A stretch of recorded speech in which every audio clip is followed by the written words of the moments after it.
गुरु रूप प्यारी साध संगत जीओ, आओ मन बिरतियां काकर करिए। गुरु चरणा च लवाइए हाजरियां, हाजरियां लवाउंदे मन बिरतियां काकर करदे। गज के बोलना जी।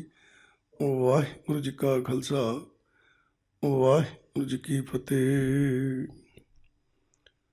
गुरु प्यारिओ, अज आपां धन धन साहिब श्री गुरु अर्जन देव पातशाह जी का शहीदी दिहाड़ा मना रहे हैं। विचार करनी है कि पातशाह जी ने सानू इस शहादत के जरिए कुछ समझाना किया, क्योंकि धन गुरु अर्जन देव पातशाह जी नू शहीदों का सरताज किया जाता है। तो आप विचार करिए भी ये जिहड़ा पातशाह ने एडा वड्डी खेड खेडी, इसका कारण की बनया। कहते ने कि धन गुरु अर्जन देव पातशाह जो होए और भट्ट जिहड़े होए, भट्टां ने धन गुरु अर्जन देव पातशाह ने प्रतख हार किया कि परमात्मा का रूप धरती ते धन गुरु अर्जन देव पातशाह जी आए। होया कि धन गुरु अर्जन देव पातशाह के समय की गल है कि उदों साईं मियाँ मीर भी होया, जिहदे कोलों पातशाह जी ने दरबार साहब श्री हरमंदर साहब का नींह पत्थर भी रखवाया। विचार करना, जदों साईं मियाँ मीर अपने स्थान पर बैठा सी, अपने स्थान पर बैठिया साईं मियाँ मीर बड़ी मालिक की बख्शिश वाला इंसान, बड़ी रहमत। कहते साईं मियाँ मीर ने जदों अपने स्थान पर बैठिया अज कुछ वेख्या। की वेख्या कि इस धरती उत्ते धन गुरु अर्जन देव पातशाह जी उस परमात्मा का रूप लैके पहुंचे। साईं मियाँ मीर के हिरदे विच एक चाह पैदा होया। ध्यान देना, जो आप भी कुछ सुनते हैं कि फलाने स्थान पर कोई रब का प्यारा है, साडे मन में भी चाह चढ़दा दर्शन करके आइए। साईं मियाँ मीर के हिरदे विच एक चाह चढ़िया कि क्यों ना होवे अगर एक ऐसी शक्ति, ऐसा प्रकाश संसार के उत्ते है तो उसके चरणों में नमस्कार की जाए। कहते साईं मियाँ मीर धन गुरु अर्जन देव पातशाह चरणों में पहुंचता। धन गुरु अर्जन देव पातशाह चरणों से पहुंचा, नमस्कार की। जो नमस्कार की तो मंग रखी धन गुरु अर्जन देव पातशाह चरणों चों कि पातशाह कृपा करो, साडे ते भी रहमत करो। तो धन गुरु अर्जन देव पातशाह निगाह मारदे की वेखदे कि जिहड़ा मेरे चरणों के विच नमस्कार कर रहा और साईं मियाँ मीर जिहड़ा इत्थे पहुंचया, मालिक की बड़ी बख्शिश है कि इहदे अंदर भी कृपा आ। उस कृपा के जरिए इस इंसान ने मैनू पछाणिया। तो धन गुरु अर्जन देव पातशाह बड़े प्यार नाल उन्होंने कहन लगे, कहते मियाँ मीर भी कृपा तेरे ते भी बड़ी है, बड़ी मालिक की रहमत है आप जी ते ध्यान दो, ये गल विचारन वाली है। क्योंकि किसी की पहचान करन लई भी किसी दी सोझी आ जाए, ये भी कृपा चाहिए। हुण आपां धन धन साहिब श्री गुरु ग्रंथ साहिब चरणों च नमस्कार करते हैं तो आप जी मन में कभी भी विचार लियांदी होगी कि सानू भी गुरु ग्रंथ साहब जी की सोझी आई है तां असीं नमस्कार करते। जो सोझी ना होंदी तो शायद असीं भी नमस्कार ना करते। हुण उस गुरु घर दे विचों आपां लोग देखते हैं कई जीव जंतु लंघते हैं पर कभी नमस्कार नहीं करते। कारण की है? उन्होंने कोई सोझी नहीं, उन्होंने कोल कृपा नहीं है। एक इंसान है जिहदे कोल कृपा है, जिन्होंने सोझी है, वो सोझी दे होने करके वो इंसान जिहड़ा गुरु घरों जो लंघदा है नमस्कार करके लंघदा है, सिर्फ सोझी करके। यही गुरु अर्जन देव महाराज जी कहन लगे साईं मियाँ मीर नूं कि तेरे ते भी बड़ी कृपा है, ਕਿ ਜਿਹੜੇ ਆਪ ਜੀ ਇੱਥੇ ਚੱਲ ਕੇ ਆਏ ਹੋ, ਔਰ ਆਪ ਜੀ ਨੂੰ ਇਹ ਸੋਝੀ ਆਈ, ਸੋਝੀ ਆਉਣ ਤੋਂ ਬਾਅਦ ਵਿੱਚ ਆਪ ਜੀ ਇੱਥੇ ਪਹੁੰਚਣਾ ਕੀਤਾ। ਪਰ ਧਿਆਨ ਦੇਣਾ, ਉਸ ਸਾਈਂ ਮੀਆਂ ਮੀਰ ਦੇ ਚਰਨਾਂ ਦੇ ਵਿੱਚ ਜਹਾਂਗੀਰ ਮੱਥਾ ਟੇਕਣ ਜਾਂਦਾ ਸੀ। ਜਹਾਂਗੀਰ ਮੱਥਾ ਟੇਕਣ ਜਾਂਦਾ ਸੀ। ਜਹਾਂਗੀਰ ਸਾਈਂ ਮੀਆਂ ਮੀਰ ਦੇ ਚਰਨਾਂ ਦੇ ਵਿੱਚੋਂ ਬੇਨਤੀ ਕਰਿਆ ਕਰਦਾ ਸੀ ਕਿ ਮੇਰਾ ਰਾਜ ਪਾਟ ਜਿਹੜਾ ਨਾ ਚੜ੍ਹਦੀ ਕਲਾ 'ਚ ਰਵੇ। ਉਹ ਸਾਈਂ ਮੀਆਂ ਮੀਰ ਦੀ ਕਿਰਪਾ ਮੰਨਦਾ ਸੀ ਕਿ ਮੇਰੇ ਰਾਜ ਪਾਟ ਉੱਤੇ, ਮੇਰੇ ਉੱਤੇ ਸਾਈਂ ਮੀਆਂ ਮੀਰ ਦੀ ਬਖਸ਼ਿਸ਼ ਹੈ। ਔਰ ਉਹ ਸਾਈਂ ਮੀਆਂ ਮੀਰ ਨੂੰ ਸਭ ਤੋਂ ਉੱਚਾ ਮੰਨਦਾ ਸੀ। ਹੋਇਆ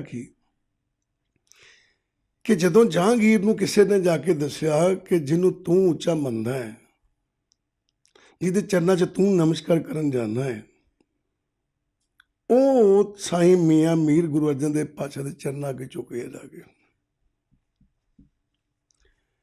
ਜਦੋਂ ਇਸ ਗੱਲ ਦਾ ਪਤਾ ਲੱਗਾ ਜਹਾਂਗੀਰ ਨੂੰ, ਤੇ ਜਹਾਂਗੀਰ ਕੋਲੋਂ ਸਹਿਣ ਨਹੀਂ ਹੋਇਆ। ਜਹਾਂਗੀਰ ਕੋਲੋਂ ਸਹਿਣ ਨਹੀਂ ਹੋਇਆ ਕਿ ਜਿਹਨੂੰ ਮੈਂ ਨਮਸਕਾਰ ਕਰਦਾ, ਜਿਹਨੂੰ ਮੈਂ ਮੰਨਦਾ ਕਿ ਸਭ ਤੋਂ ਉੱਚਾ ਹੈ, ਅਗਰ ਉਹ ਵੀ ਕਿਸੇ ਅੱਗੇ ਝੁਕਦਾ ਆ, ਉਹ ਵੀ ਕਿਸੇ ਅੱਗੇ ਜਾ ਕੇ ਨਮਸਕਾਰ ਕਰਨ ਰਿਹਾ ਹੈ, ਤੇ ਇਹ ਤੇ ਬੜੀ ਮਾੜੀ ਗੱਲ ਹੈ। ਉਹਦੇ ਕੋਲ ਇਹ ਗੱਲ ਸਹਿਣ ਨਹੀਂ ਹੋਈ ਵੀ ਮੇਰਾ ਗੁਰੂ ਜਿਹੜਾ ਹੈ, ਮੇਰਾ ਫਕੀਰ ਜਿਹੜਾ ਹੈ, ਪੀਰ ਜਿਹੜਾ ਹੈ, ਉਹ ਗੁਰੂ ਅਰਜਨ ਦੇਵ ਪਾਤਸ਼ਾਹ ਦੇ ਚਰਨਾਂ ਜਾ ਕੇ ਝੁਕ ਗਿਆ। ਅਸਲ ਦੇ ਵਿੱਚ ਜਿਹੜਾ ਮੇਨ ਮੁੱਦਾ ਸੀ ਨਾ, ਉਹ ਇੱਥੋਂ ਸ਼ੁਰੂ ਹੋਇਆ ਸੀ। ਇੱਥੋਂ ਜਹਾਂਗੀਰ ਦੇ ਮਨ ਵਿੱਚ ਇੱਕ ਨਫ਼ਰਤ ਪੈਦਾ ਹੋਈ ਕਿ ਮੈਂ ਇਹ ਦੁਕਾਨ ਬੰਦ ਕਰਨੀ ਹੈ, ਮੈਂ ਗੁਰੂ ਅਰਜਨ ਦੇਵ ਪਾਤਸ਼ਾਹ ਜੀ ਨੂੰ ਸਜ਼ਾ ਦੇਣੀ ਹੈ, ਕਿਉਂਕਿ ਉਸ ਟਾਈਮ ਦਾ ਉਹ ਬਾਦਸ਼ਾਹ ਸੀ। ਹੁਣ ਆਪ ਜੀ ਨੇ ਵਿਚਾਰ ਕੇ ਦੇਖਣਾ, ਧੰਨ ਗੁਰੂ ਅਰਜਨ ਦੇਵ ਮਹਾਰਾਜ ਜੀ ਜਿਹੜੇ, ਧੰਨ ਗੁਰੂ ਅਰਜਨ ਦੇਵ ਪਾਤਸ਼ਾਹ ਪ੍ਰਤੱਖ ਹਰ ਪਰਮਾਤਮਾ ਦਾ ਰੂਪ ਹੈ। ਤੇ ਗੁਰੂ ਦੀ ਪਿਆਰੀ ਸਾਧ ਸੰਗਤ ਜੀਓ, ਗੁਰੂ ਅਰਜਨ ਦੇਵ ਮਹਾਰਾਜ ਜੀ ਨੇ ਸਾਨੂੰ ਸਿੱਖਿਆ ਦੇਣੀ ਕੀਤੀ ਕਿ ਦੇਖੋ, ਭਾਵੇਂ ਜਹਾਂਗੀਰ ਨੇ ਕੋਈ ਬਹਾਨਾ ਬਣਾ ਦਿੱਤਾ, ਠੀਕ ਹੈ, ਬਹਾਨਾ ਬਣਾ ਕੇ ਤੇ ਇਸ ਅਵਸਥਾ ਤੱਕ ਪਹੁੰਚਾਤਾ ਕਿ ਧੰਨ ਗੁਰੂ ਅਰਜਨ ਦੇਵ ਪਾਤਸ਼ਾਹ ਤੱਤੀ ਲੋਹ ਤੇ ਬਹਿਣਾ ਪਿਆ, ਉਬਲਦੀ ਦੇਗ 'ਚ ਬਹਿਣਾ ਪਿਆ, ਸੜਦੀ ਰੇਤਾ ਸਿਰ 'ਚ ਪਾਉਣੀ ਪਈ। ਪਰ ਵਿਚਾਰ ਕਰਨਾ ਜ਼ਰਾ, ਜੇ ਸਾਈਂ ਮੀਆਂ ਮੀਰ ਗੁਰੂ ਅਰਜਨ ਦੇਵ ਪਾਤਸ਼ਾਹ ਚਰਨਾਂ ਝੁਕਦਾ ਹੈ, ਸਾਈਂ ਮੀਆਂ ਮੀਰ ਮੰਨਦਾ ਨਾ ਕਿ ਗੁਰੂ ਅਰਜਨ ਦੇਵ ਪਾਤਸ਼ਾਹ ਜੀ ਪ੍ਰਤੱਖ ਹਰਿਆ ਔਰ ਇੰਨੀ ਸ਼ਕਤੀ ਦੇ ਮਾਲਕ ਆ, ਕੀ ਕਦੀ ਆਪਾਂ ਇਹ ਗੱਲ ਨੂੰ ਸੋਚਿਆ ਕਿ ਏਡੀ ਸ਼ਕਤੀ ਦੇ ਮਾਲਕ ਹੋ ਕੇ ਵੀ ਜੇ ਗੁਰੂ ਅਰਜਨ ਦੇਵ ਪਾਤਸ਼ਾਹ ਚਾਹੁੰਦੇ ਤੇ ਜੋ ਕੁਝ ਵੀ ਘਟਨਾ ਘਟਦੀ ਸੀ ਇਹਨੂੰ ਢਾਹ ਸਕਦੇ ਸੀ, ਬੰਦ ਕਰ ਸਕਦੇ ਸੀ। ਗੁਰੂ ਪਿਆਰਿਓ, ਕਦੀ ਜ਼ਿੰਦਗੀ 'ਚ ਵਿਚਾਰ ਕਰਿਓ, ਭਾਈ ਸੰਮਨ ਤੇ ਮੂਸਨ ਦੀ ਸਾਖੀ ਆਪ ਜੀ ਨੇ ਸੁਣੀ ਹੋਣੀ ਹੈ, ਠੀਕ ਹੈ। ਕਹਿੰਦੇ ਨੇ ਕਿ ਜਦੋਂ ਭਾਈ ਮੂਸਨ ਨੂੰ ਗੁਰੂ ਅਰਜਨ ਦੇਵ ਪਾਤਸ਼ਾਹ ਜੀ ਨੇ ਆਵਾਜ਼ ਮਾਰੀ ਮੁਰਦੇ ਨੂੰ, ਤਾਂ ਜਿੰਦਾ ਹੋ ਗਿਆ। ਜੇ ਇੰਨੀ ਸ਼ਕਤੀ ਹੈ ਤੇ ਤੱਤੀ ਲੋਹ ਤੇ ਬੈਠੇ, ਕਿ ਗੁਰੂ ਅਰਜਨ ਦੇਵ ਪਾਤਸ਼ਾਹ ਇੰਨੀ ਗੱਲ ਕਹਿਣ ਉਸ ਅੱਗ ਨੂੰ ਵੀ ਤੂੰ ਬਲਣਾ ਨਹੀਂ ਹੈ, ਬਲ ਜੂਗੀ? ਨਹੀਂ ਬਲੂਗੀ, ਸ਼ਾਂਤ ਹੋ ਸਕਦੀ ਹੈ। ਪਹਿਲੀ ਗੱਲ ਤੇ ਇਹ ਕਿ ਜੇ ਉਹ ਚਾਹਣ ਤੇ ਗੁਰੂ ਅਰਜਨ ਦੇਵ ਮਹਾਰਾਜ ਜੀ ਕੀ ਕਰ ਸਕਦੇ ਹੋ? ਜਹਾਂਗੀਰ ਦੇ ਮਨ ਦੀ ਬਿਰਤੀ ਤਬਦੀਲ ਕਰ ਸਕਦੇ ਹੋ, ਕਿ ਉਹਦੇ ਮਨ ਵਿੱਚ ਸੋਚ ਹੀ ਨਹੀਂ ਆਉਣੀ ਚਾਹੀਦੀ ਤੂੰ ਕਿਹੜੀ ਖੇਡ ਖੇਡੀ, ਕੀ ਸਿਖਾਇਆ ਸਾਨੂੰ ਪਾਤਸ਼ਾਹ ਨੇ। ਇਹਦੀ ਜ਼ਿੰਦਗੀ 'ਚ ਵਿਚਾਰ ਕਰਨਾ ਜ਼ਰਾ ਆਪ ਜੀ ਨੇ, ਕਿ ਆਪ ਜੀ ਨੂੰ ਕੀ ਲੋੜ ਪੈ ਗਈ ਏਡੀ ਵੱਡੀ ਗੱਲ ਸਹਿਣ ਕਰਨ ਦੀ, ਕਿ ਸਿਰ 'ਚ ਤੱਤੀ ਰੇਤਾ ਪਾਉਣੀ ਪਈ, ਤੱਤੀ ਲੋਹ ਤੇ ਬਹਿਣਾ ਪਿਆ, ਕੀ ਲੋੜ ਪੈ ਗਈ। ਗੁਰੂ ਸਾਹਿਬਾਨ ਸਮਝਾਉਣ ਲੱਗੇ, ਕਹਿੰਦੇ ਜੱਗ ਵਾਲਿਓ, ਤੁਸੀਂ ਆਪਣੇ ਦੁੱਖਾਂ ਦੀ ਅੱਗ ਤੋਂ ਭੱਜਦੇ ਹੋ, ਤੁਸੀਂ ਆਪਣੇ ਦੁੱਖਾਂ ਦੀ ਅੱਗ ਤੋਂ ਭੱਜਦੇ ਹੋ, ਤੇ ਮੈਂ ਤਾਂ ਸਿਰਫ ਤੈਨੂੰ ਸਮਝਾਉਣ ਲਈ ਅੱਗ ਤੇ ਬੈਠਾ, ਸਿਰਫ ਸਮਝਾਉਣ ਲਈ। ਤੇ ਤੁਸੀਂ ਆਪਣੀ ਦੁੱਖਾਂ ਦੀ, ਆਪਣੇ ਕਰਮਾਂ ਦੀ ਅੱਗ ਜਿਹੜੀ ਤੁਹਾਡੇ ਅੰਦਰ ਬਲਦੀ ਹੈ, ਤੁਸੀਂ ਉਹ ਤੋਂ ਭੱਜਦੇ ਹੋ। ਤੇ ਵਿਚਾਰ ਕਰਨਾ, ਇੰਨੇ ਕੁ ਪਿਆਰ ਨਾਲ ਗੁਰੂ ਸਾਹਿਬਾਨ ਨੇ ਸਮਝਾਇਆ, ਇੰਨੇ ਕੁ ਪਿਆਰ ਦੇ ਨਾਲ ਕਿ ਆਪਾਂ ਅਗਰ ਧਿਆਨ ਦਈਏ, ਤੇ ਗੁਰੂ ਸਾਹਿਬਾਨ ਕਹਿਣ ਲੱਗੇ, ਕਹਿੰਦੇ ਕਿ ਬੜੀ ਪਰਮਾਤਮਾ ਨੇ ਖੇਡ ਖੇਡੀ, ਕੈਸੀ ਖੇਡ ਖੇਡੀ, ਕਹਿੰਦੇ ਕਰ ਪ੍ਰਗਾਸ ਪ੍ਰਚੰਡ ਪ੍ਰਗਟਿਓ ਅੰਧਕਾਰ ਵਿਨਾਸ਼। ਇਹ ਗੁਰੂ ਅਰਜਨ ਦੇਵ ਪਾਤਸ਼ਾਹ ਜੀ ਦੀਆਂ ਪੰਕਤੀਆਂ 10 ਤੇ 18 ਅੰਗ ਦੇ ਉੱਤੇ। ਗੁਰੂ ਅਰਜਨ ਦੇਵ ਪਾਤਸ਼ਾਹ ਜੀ ਨੇ ਅਵਸਥਾ ਦੱਸੀ ਹੈ। ਕੀ ਅਵਸਥਾ ਦੱਸੀ ਹੈ? ਕਿ ਤੁਹਾਡੇ ਚੋਂ ਕੋਈ ਵੀ ਪ੍ਰਾਣੀ ਅਗਰ ਸ਼ਬਦ ਨਾਲ ਜੁੜਦਾ ਹੈ, ਨਾਮ ਨਾਲ ਜੁੜਦਾ ਹੈ, ਨਾਮ ਨਾਲ ਜੁੜ ਕੇ ਜਦੋਂ ਉਹਦੀ ਬਿਰਤੀ ਸ਼ਬਦ ਰੂਪੀ ਜਹਾਜ਼ ਤੇ ਸਵਾਰ ਹੋ ਕੇ ਤੇ ਉਡਾਰੀ ਭਰਦੀ ਹੈ, ਸਾਡੇ ਮਨ ਬਿਰਤੀ ਨੇ ਉਡਾਰੀ ਭਰਨੀ, ਜਦੋਂ ਉਡਾਰੀ ਭਰਦੀ ਹੈ, ਉਡਾਰੀ ਭਰ ਕੇ ਜਦੋਂ ਉਹ ਉੱਡਦੀ ਹੈ ਤੇ ਦਰਸ਼ਨ ਦਵਾਰ ਵਿੱਚ ਪਹੁੰਚਦੀ ਹੈ ਨਾ, ਤੇ ਕੈਸੀ ਬਿਰਤੀ ਬਣ ਜਾਂਦੀ ਹੈ। ਕਹਿੰਦੇ ਕਰ ਪ੍ਰਗਾਸ, ਕਹਿੰਦੇ ਵਿਚਾਰ ਕਰਿਓ ਜਰਾ, ਕਹਿੰਦੇ ਜਦੋਂ ਸੂਰਜ ਸਵੇਰੇ ਚੜ੍ਹਦਾ ਸੰਸਾਰ ਤੇ ਤਾਂ ਉਹਦਾ ਪ੍ਰਕਾਸ਼ ਬੜਾ ਤੇਜ਼ ਹੁੰਦਾ ਹੈ, ਚਾਨਣ ਬੜਾ ਤੇਜ਼ ਹੁੰਦਾ ਹੈ। ਉਹਦੇ ਚਾਨਣ ਦੇ ਨਾਲ ਜਿਹੜਾ ਹਨੇਰਾ ਹੈ ਰਾਤ ਦਾ ਨਾਸ਼ ਹੋ ਜਾਂਦਾ ਹੈ। ਤੇ ਗੁਰੂ ਅਰਜਨ ਦੇਵ ਮਹਾਰਾਜ ਸਮਝਾਉਣ ਲੱਗੇ, ਕਹਿੰਦੇ ਕਰ ਪ੍ਰਗਾਸ ਪ੍ਰਚੰਡ, ਪ੍ਰਚੰਡ ਕਹਿੰਦੇ ਤੇਜ਼, ਤੇ ਪ੍ਰਗਟਿਓ, ਪ੍ਰਗਟੋ ਕਹਿੰਦੇ ਉਜਾਲਾ ਹੋ ਗਿਆ, ਪ੍ਰਗਟ ਹੋ ਗਿਆ। ਕਹਿਣ ਲੱਗੇ ਭਾਈ ਇਸੇ ਤਰ੍ਹਾਂ ਹੀ ਜਦੋਂ ਸਾਡੇ ਅੰਦਰ ਸ਼ਬਦ ਦਾ ਪ੍ਰਕਾਸ਼ ਹੁੰਦਾ ਹੈ ਔਰ ਉਹ ਤੇਜ਼ ਹੁੰਦਾ, ਤੇਜ਼ ਦਾ ਭਾਵ ਜ਼ਿਆਦਾ ਪ੍ਰਕਾਸ਼ ਹੁੰਦਾ ਹੈ।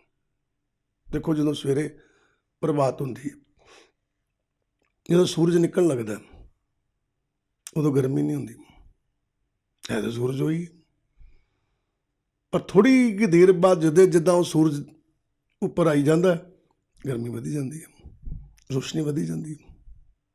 ਠੀਕ ਹੈ, ਇੱਦਾਂ ਹੀ ਗੁਰੂ ਜੀ ਸਮਝਾਉਣ ਲੱਗੇ, ਕਹਿੰਦੇ ਕਰ ਪ੍ਰਗਾਸ ਪ੍ਰਚੰਡ ਪ੍ਰਗਟਿਓ, ਕਹਿੰਦੇ ਜਦੋਂ ਸਾਡੇ ਅੰਦਰ ਵੀ ਸ਼ਬਦ ਪ੍ਰਕਾਸ਼ ਕਰਦਾ ਹੈ ਆਪਣਾ, ਉਹਦਾ ਤੇਜ ਜਦੋਂ ਪ੍ਰਗਟ ਹੁੰਦਾ ਹੈ, ਤੇਜ਼, ਤੇਜ਼ ਦਾ ਭਾਵ ਉਹਦਾ ਪ੍ਰਕਾਸ਼ ਜ਼ਿਆਦਾ ਉਜਾਲਾ ਹੁੰਦਾ ਹੈ। ਅੰਧਕਾਰ ਵਿਨਾਸ਼, ਕਹਿੰਦਾ ਜਿਹੜਾ ਸਾਡੇ ਅੰਦਰ ਅਗਿਆਨਤਾ ਦਾ ਹਨੇਰਾ ਹੈ ਨਾ, ਉਹ ਨਾਸ਼ ਹੋ ਜਾਂਦਾ, ਖਤਮ ਹੋ ਜਾਂਦਾ। ਕਿਸ ਤਰ੍ਹਾਂ? ਰਾਤ ਦੇ ਹਨੇਰੇ ਅੰਦਰ ਸਾਨੂੰ ਕੁਝ ਦਿਖਾਈ ਨਹੀਂ ਦਿੰਦਾ। ਵਿਚਾਰ ਕਰਨਾ, ਇਹਨਾਂ ਅੱਖਾਂ ਦੇ ਜ਼ਰੀਏ ਦੇਖਣ ਦੀ ਤਾਕਤ ਖਤਮ ਨਹੀਂ ਹੋਈ, ਉਨੀ ਅੱਖਾਂ ਦੇ ਜ਼ਰੀਏ ਦੇਖਣ ਦੀ ਤਾਕਤ ਉਨੀ ਹੈ। ਕਦੇ ਜ਼ਿੰਦਗੀ 'ਚ ਵਿਚਾਰਿਓ, ਗੁਰੂ ਪਿਆਰਿਓ, ਕੋਈ ਅੰਨਾ ਸੀ, ਅੱਖਾਂ ਤੋਂ ਅੰਨਾ ਸੀ,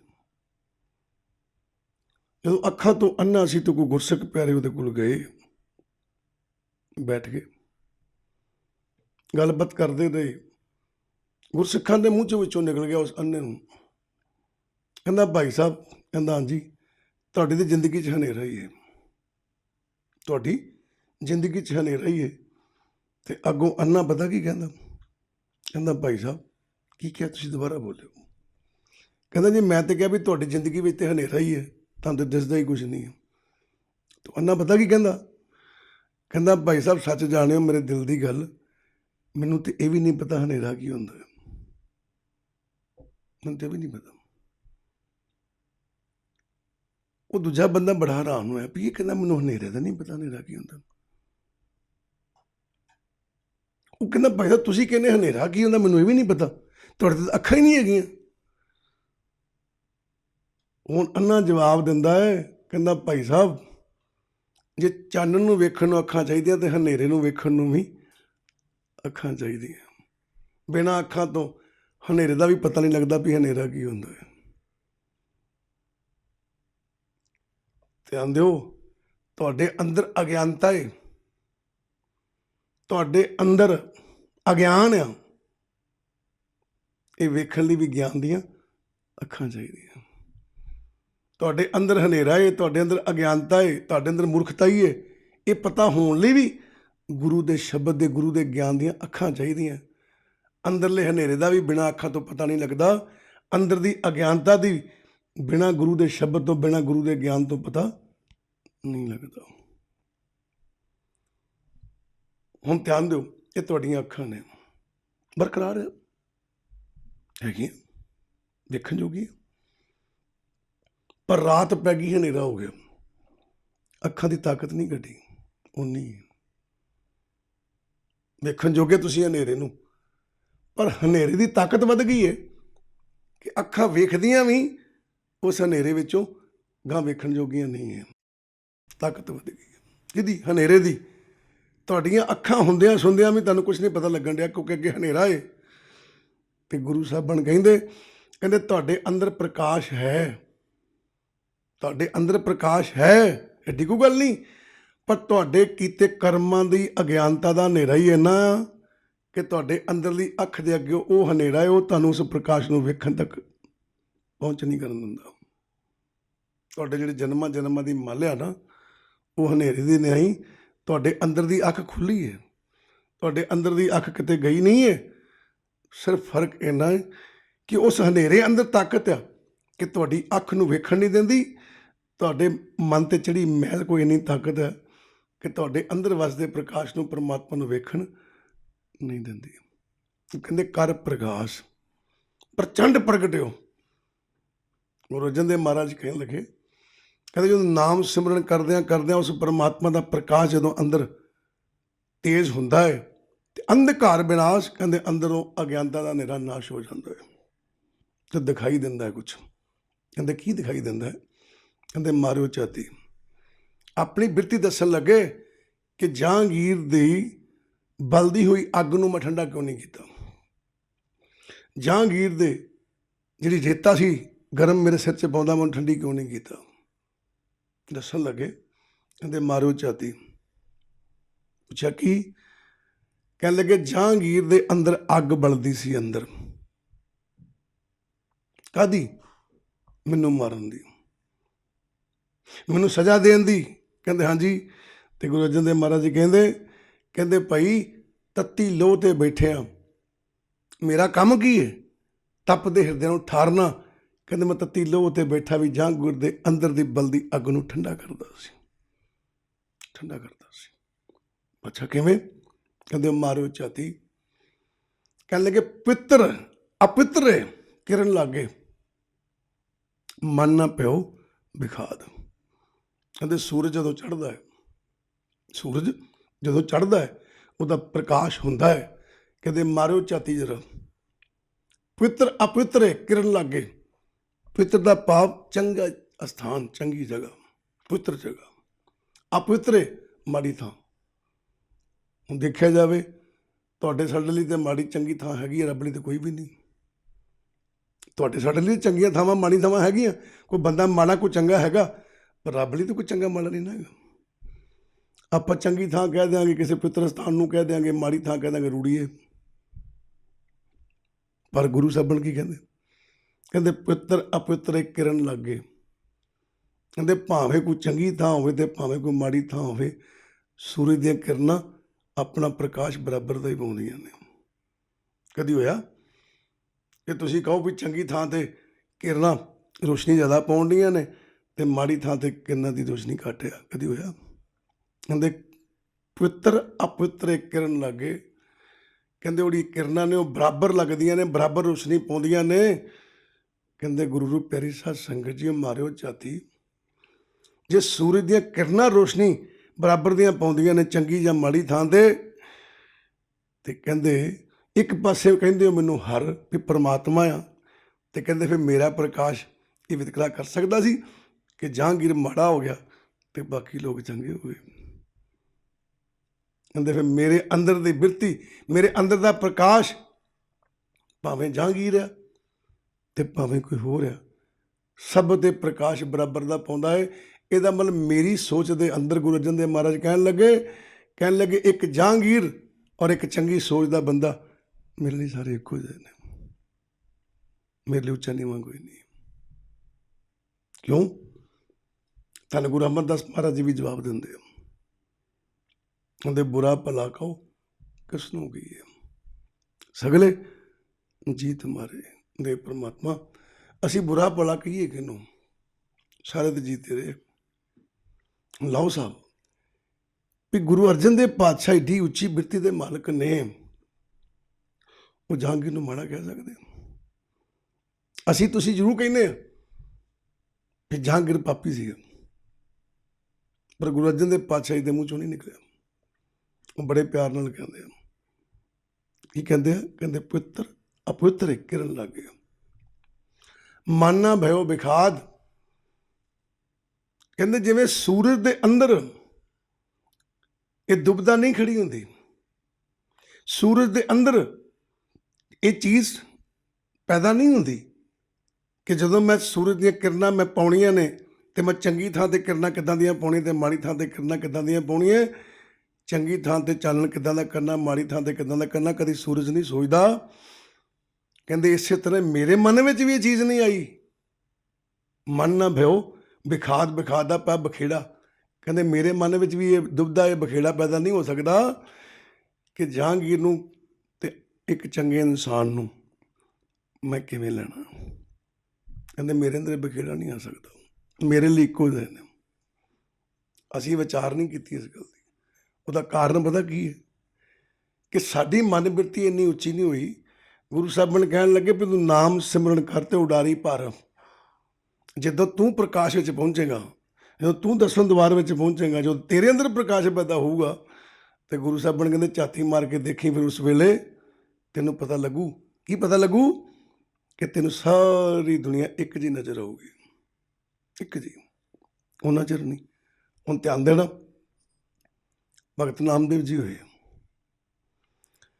ਭਗਤ ਨਾਮਦੇਵ ਜੀ ਨਾਮ ਸਿਮਰਨ ਕਰਦਿਆਂ ਕਰਦਿਆਂ ਕਰਦਿਆਂ ਇੱਕ ਐਸੇ ਦੇਸ਼ ਵਿੱਚ ਪਹੁੰਚ ਗਏ, ਇੱਕ ਐਸੀ ਅਵਸਥਾ ਵਿੱਚ ਪਹੁੰਚ ਗਏ। ਉਸ ਅਵਸਥਾ ਵਿੱਚ ਪਹੁੰਚ ਕੇ ਉਸ ਸੰਸਾਰ ਨੂੰ ਵੇਖਣ ਲੱਗੇ। ਜਦੋਂ ਸੰਸਾਰ ਨੂੰ ਵੇਖਿਆ ਤੇ ਹੋਇਆ ਕਿ ਅੰਦਰ ਦੀ ਬਿਰਤੀ ਤਬਦੀਲ ਹੋ ਚੁੱਕੀ ਸੀ। ਬੜੇ ਪਿਆਰ ਨਾਲ ਕਹਿਣ ਲੱਗੇ, ਕੀ ਕਹਿੰਦੇ? ਕਹਿੰਦੇ ਸਭ ਗੋਬਿੰਦ ਹੈ, ਸਭ ਗੋਬਿੰਦ ਹੈ, ਗੋਬਿੰਦ ਬਿਨ ਨਹੀਂ ਕੋਈ। ਕਹਿੰਦੇ ਕੋਈ ਪਰਮਾਤਮਾ ਤੋਂ ਇਲਾਵਾ ਤਾਂ ਕੋਈ ਹੈ ਹੀ ਕੋਈ ਨਹੀਂ, ਸਾਰੇ ਪਾਸੇ ਤਾਂ ਪਰਮਾਤਮਾ ਫਿਰਨ ਰਿਹਾ। ਇਹ ਬਿਰਤੀ ਕਦੋਂ ਬਣਦੀ ਹੈ? ਜਦੋਂ ਸਿਮਰਨ ਕਰਦਿਆਂ ਕਰਦਿਆਂ ਅਸੀਂ ਦਰਸ਼ਨ ਦੁਆਰ ਵਿੱਚ ਪਹੁੰਚਦੇ ਹਾਂ, ਅਸੀਂ ਪ੍ਰਕਾਸ਼ ਵਿੱਚ ਲੀਨ ਹੁੰਦੇ ਹਾਂ। ਇਹ ਦਾਤ ਸਾਨੂੰ ਉਦੋਂ ਮਿਲਦੀ ਹੈ, ਉਸ ਸਮੇਂ ਸਾਡੇ ਅੰਦਰ ਦੀ ਇਹ ਖੇਡ ਬਣਦੀ ਹੈ, ਉਸ ਤੋਂ ਪਹਿਲਾਂ ਨਹੀਂ ਬਣਦੀ। ਹੁਣ ਵਿਚਾਰ ਕਰਨਾ, ਕਿਸੇ ਨੇ ਗੁਰੂ ਅਰਜਨ ਦੇਵ ਪਾਤਸ਼ਾਹ ਬਾਰੇ ਕਹਿ ਦਿੱਤਾ, ਕਹਿਣ ਲੱਗੇ ਬੜੀ ਵੱਡੀ ਗੱਲ ਆ ਵੀ ਏਡੀ ਵੱਡੀ ਚੀਜ਼ ਸਹਿਣ ਕਰ ਜਾਣੀ, ਵੀ ਤੱਤੀ ਲੋ 'ਤੇ ਬਹਿ ਕੇ ਜਾ ਕੇ, ਠੀਕ ਹੈ, ਐਡੀ ਵੱਡੀ ਕੁਰਬਾਨੀ ਸਹਿਣ ਕਰ ਜਾਣੀ। ਉਹਨਾਂ ਦੇ ਪ੍ਰਤੀ ਭੱਠਾ ਨੇ ਲਿਖਿਆ, ਗੁਰੂ ਅਰਜਨ ਦੇਵ ਮਹਾਰਾਜ ਬਾਰੇ ਭੱਠਾ ਨੇ ਲਿਖਿਆ ਵੀ ਇੱਦਾਂ ਵੱਡੀ ਕਿੱਦਾਂ ਸਹਿਣ ਕਰਕੇ ਗੱਲ। ਤੇ ਭੱਟ ਦੇਖੋ ਕੀ ਕਹਿੰਦੇ ਪਏ ਜੀ। ਭੱਠਾ ਨੇ ਕਿਹਾ ਇੱਕ ਜਗ੍ਹਾ ਤੇ, ਕਹਿਣ ਲੱਗੇ, ਕਹਿੰਦੇ ਗੁਰਗਮ ਪ੍ਰਮਾਨ ਅਜਰ ਜਰਿਓ, ਗੁਰਗਮ ਪ੍ਰਮਾਨ ਅਜਰ ਜਰਿਓ ਸੜ ਸੰਤੋਖ ਸਮਾਇਓ। ਤੇ ਆਂਦੇ ਨਾ ਗੁਰ ਗਮ, ਗਮ ਦਾ ਹੁੰਦਾ ਪਹੁੰਚ, ਗਮ ਕਹਿੰਦੇ ਪਹੁੰਚ ਨੂੰ, ਗੁਰ ਦਾ ਭਾਵ ਪ੍ਰਕਾਸ਼, ਗੁਰ ਦਾ ਭਾਵ ਪ੍ਰਕਾਸ਼, ਗਮ ਦਾ ਭਾਵ ਪਹੁੰਚ। ਅੱਗੇ ਆ ਗਿਆ ਪ੍ਰਮਾਨ, ਪ੍ਰਮਾਨ ਤੋਂ ਭਾਵ ਦਾ ਦਰਜਾ, ਰੁਤਬਾ ਲੈਣਾ। ਤੇ ਕੀ ਕਹਿਣ ਲੱਗੇ? ਕਹਿੰਦੇ ਉਹ ਗੁਰੂ ਅਰਜਨ ਦੇਵ ਪਾਤਸ਼ਾਹ ਜੀ ਨੇ ਉਸ ਪ੍ਰਕਾਸ਼ ਤੱਕ ਪਹੁੰਚ ਕੇ ਉਹ ਦਰਜਾ ਹਾਸਲ ਕਰ ਲਿਆ। ਉਸ ਪ੍ਰਕਾਸ਼ ਤੱਕ ਪਹੁੰਚ ਕੇ ਦਰਜਾ ਹਾਸਲ ਕਰ ਲਿਆ। ਕਿਹੜਾ ਦਰਜਾ ਹਾਸਲ ਕਰ ਲਿਆ? ਅਜਰ ਜਰਿਓ। ਉਸ ਪ੍ਰਕਾਸ਼ ਵਿੱਚ ਬੈਠੇ ਆ, ਉਸ ਪ੍ਰਕਾਸ਼ ਵਿੱਚ ਪਹੁੰਚ ਕੇ ਅਜ਼ਰ ਜਰਿਓ। ਅਜ਼ਰ ਕਿਹਨੂੰ ਕਹਿੰਦੇ ਆ? ਧਿਆਨ ਦੇਣਾ, ਇੱਕ ਜਰ ਅੱਖਰ ਆ, ਉਹਦੇ ਅੱਗੇ ਐੜਾ ਲੱਗ ਗਿਆ। ਐੜਾ ਨਾਵਾਚਕ ਹੁੰਦਾ ਹੈ। ਜਰ ਤੋਂ ਭਾਵ ਕੀ ਹੁੰਦਾ? ਕਿਸੇ ਚੀਜ਼ ਨੂੰ ਸਹਿਣ ਕਰ ਜਾਣਾ, ਜਰ ਜਾਣਾ, ਠੀਕ ਹੈ। ਉਹਦੀ ਲਿਮਟ ਹੁੰਦੀ। ਆਪਾਂ ਕਹਿੰਦੇ ਆ ਵੀ ਕਿਸੇ ਬੰਦੇ ਨੇ ਗਾਲਾਂ ਕੱਢੀਆਂ, ਲੜ ਪਏ, ਤੇ ਬਾਅਦ 'ਚ ਆਪ ਸੁਭਾਵਿਕ ਜੀ ਗੱਲ ਕਰਦੇ, ਗੱਲ ਸੁਣ ਯਾਰ, ਦੇਖ ਮੈਂ ਦੇਖਦਾ ਪਿਆ ਸੀ ਤੂੰ ਗਾਲਾਂ ਕੱਢਣੋਂ ਹਟਦਾ ਨਹੀਂ ਸੀ। ਉਹਨੇ ਕਾਫੀ ਦੇਰ ਸਹਿਆ, ਕਾਫੀ ਦੇਰ ਜਰਿਆ, ਪਰ ਹੁਣ ਤੂੰ ਨਹੀਂ ਸੀ ਹਟਦਾ, ਫਿਰ ਉਹਨੇ ਗੋਲੀ ਮਾਰਤੀ। ਪਈ ਕਹਿੰਦੇ ਉਹਨੇ ਨਹੀਂ ਜਰਿਆ, ਕਾਫੀ ਦੇਰ ਲੱਗਾ ਰਿਹਾ ਉਹ ਵੀ ਚੱਲ ਛੱਡ ਯਾਰ, ਕੋਈ ਗੱਲ ਨਹੀਂ, ਕੋਈ ਬੜਾ ਜਰਿਆ ਉਹਨੇ। ਹੁਣ ਇੱਥੇ ਅਜ਼ਰ ਆ ਗਿਆ। ਅਸਰ ਕਦੋਂ ਲੱਗਾ? ਜਿਹੜੀ ਚੀਜ਼ ਜਰੀ ਨਹੀਂ ਜਾ ਸਕਦੀ, ਜਰਨ ਤੋਂ ਬਾਹਰ ਦਾ, ਬਰਦਾਸ਼ਤ ਤੋਂ ਬਾਹਰ ਦੀ ਗੱਲ ਹੈ, ਉਹਨੂੰ ਅਜ਼ਰ ਕਹਿੰਦੇ। ਕਹਿੰਦੇ ਅਜ਼ਰ ਜਰਿਓ, ਕਹਿੰਦੇ ਆਮ ਲੋਕ ਜਿਹੜੇ ਨੇ ਉਹ ਧਿਆਨ ਨਾਲ ਦੇਖੋ ਕਿ ਜਹਾਂਗੀਰ ਨੇ ਜੋ ਵੀ ਕੀਤਾ ਉਹ ਜਰਨ ਜੋਗਾ ਨਹੀਂ ਸੀ, ਜਰਨ ਜੋਗਾ ਨਹੀਂ ਸੀ, ਸਹਿਣ ਕਰਨ ਜੋਗਾ ਨਹੀਂ ਸੀ, ਬਰਦਾਸ਼ਤ ਕਰਨ ਜੋਗਾ ਨਹੀਂ ਸੀ। ਪਰ ਭੱਟ ਕਹਿੰਦੇ 1400 ਤੇ 8 ਅੰਗ ਦੇ ਉੱਤੇ ਆ। ਭੱਟ ਕਹਿੰਦੇ ਧੰਨ ਗੁਰੂ ਅਰਜਨ ਦੇਵ ਪਾਤਸ਼ਾਹ ਆਪ ਜੀ ਉਸ ਪ੍ਰਕਾਸ਼ ਤੱਕ ਪਹੁੰਚ ਕੇ ਪਦਵੀ ਹਾਸਲ ਕਰ ਚੁੱਕੇ ਹੋ। ਕਿਹੜੀ? ਆ ਜ਼ਰ ਜ਼ਰਿਓ, ਜਿੱਥੇ ਬੈਠਿਆਂ ਜਿਹੜੀ ਚੀਜ਼ ਬਰਦਾਸ਼ਤ ਨਹੀਂ ਹੋ ਸਕਦੀ, ਨਹੀਂ ਜਰੀ ਜਾ ਸਕਦੀ, ਆਪ ਜੀ ਉਹ ਵੀ ਜਰ ਗਏ, ਉਹ ਵੀ ਜਰ ਗਏ। ਗੁਰੂ ਪਿਆਰੋ ਸੇਕਾ, ਆਪਾਂ ਵੀ ਤੇ ਕਿਤੇ ਘਰ ਵਿੱਚ ਰਹਿੰਦੇ ਹਾਂ, ਕੋਈ ਤਵੇ ਤੇ ਰੋਟੀ ਪਕਾਉਣੇ, ਗਰਮ ਗਰਮ ਰੋਟੀ ਵੀ ਹੱਥ 'ਚ ਫੜਾ ਦੇਵੇ ਨਾ ਕੋਈ, ਤੇ 2 ਦਿਨ ਤੇਲ ਲਾਉਂਦੇ ਰਹੀਦਾ ਵੀ ਯਾਰ ਰੋਟੀ ਬੜੀ ਗਰਮ ਸੀ, ਮੇਰੇ ਹੱਥੀ ਸਾੜ ਤੇ ਫੜ ਗਏ। ਹੁਣ ਤੱਤੀ ਲੋਹ ਤੇ ਚੌਂਕੜਾ ਮਾਰ ਕੇ ਬੈਠੇ ਆ, ਇਹਦਾ ਮਤਲਬ ਬਰਦਾਸ਼ਤ ਕਰਨ ਤੋਂ ਮਾਦਾ ਟੱਪ ਗਿਆ। ਪਰ ਭੱਟ ਕਹਿੰਦੇ ਨਹੀਂ, ਦੁਨੀਆ ਵਾਲਿਆਂ ਦਾ ਮਾਦਾ ਟੱਪ ਸਕਦਾ, ਪਰ ਗੁਰੂ ਅਰਜਨ ਦੇਵ ਪਾਤਸ਼ਾਹ ਜੀ ਕਿੱਥੇ ਪਹੁੰਚੇ ਨੇ? ਗੁਰ ਗਮ ਪ੍ਰਮਾਨ ਅਜ਼ਰ ਜ਼ਰਿਓ। ਕਹਿਣ ਲੱਗੇ ਪਾਤਸ਼ਾਹ ਉਸ ਪ੍ਰਕਾਸ਼ ਤੱਕ ਪਹੁੰਚਿਆ, ਉਹ ਰੁਤਬਾ ਹਾਸਲ ਕਰ ਚੁੱਕਿਆ ਜਿੱਥੇ ਬਰਦਾਸ਼ਤ ਨਾ ਹੋਣ ਵਾਲੀ ਚੀਜ਼ ਨੂੰ ਵੀ ਬਰਦਾਸ਼ਤ ਕਰ ਗਏ, ਜਰ ਗਏ। ਠੀਕ ਹੈ, ਫਿਰ ਕੀ ਕਹਿਣ ਲੱਗੇ?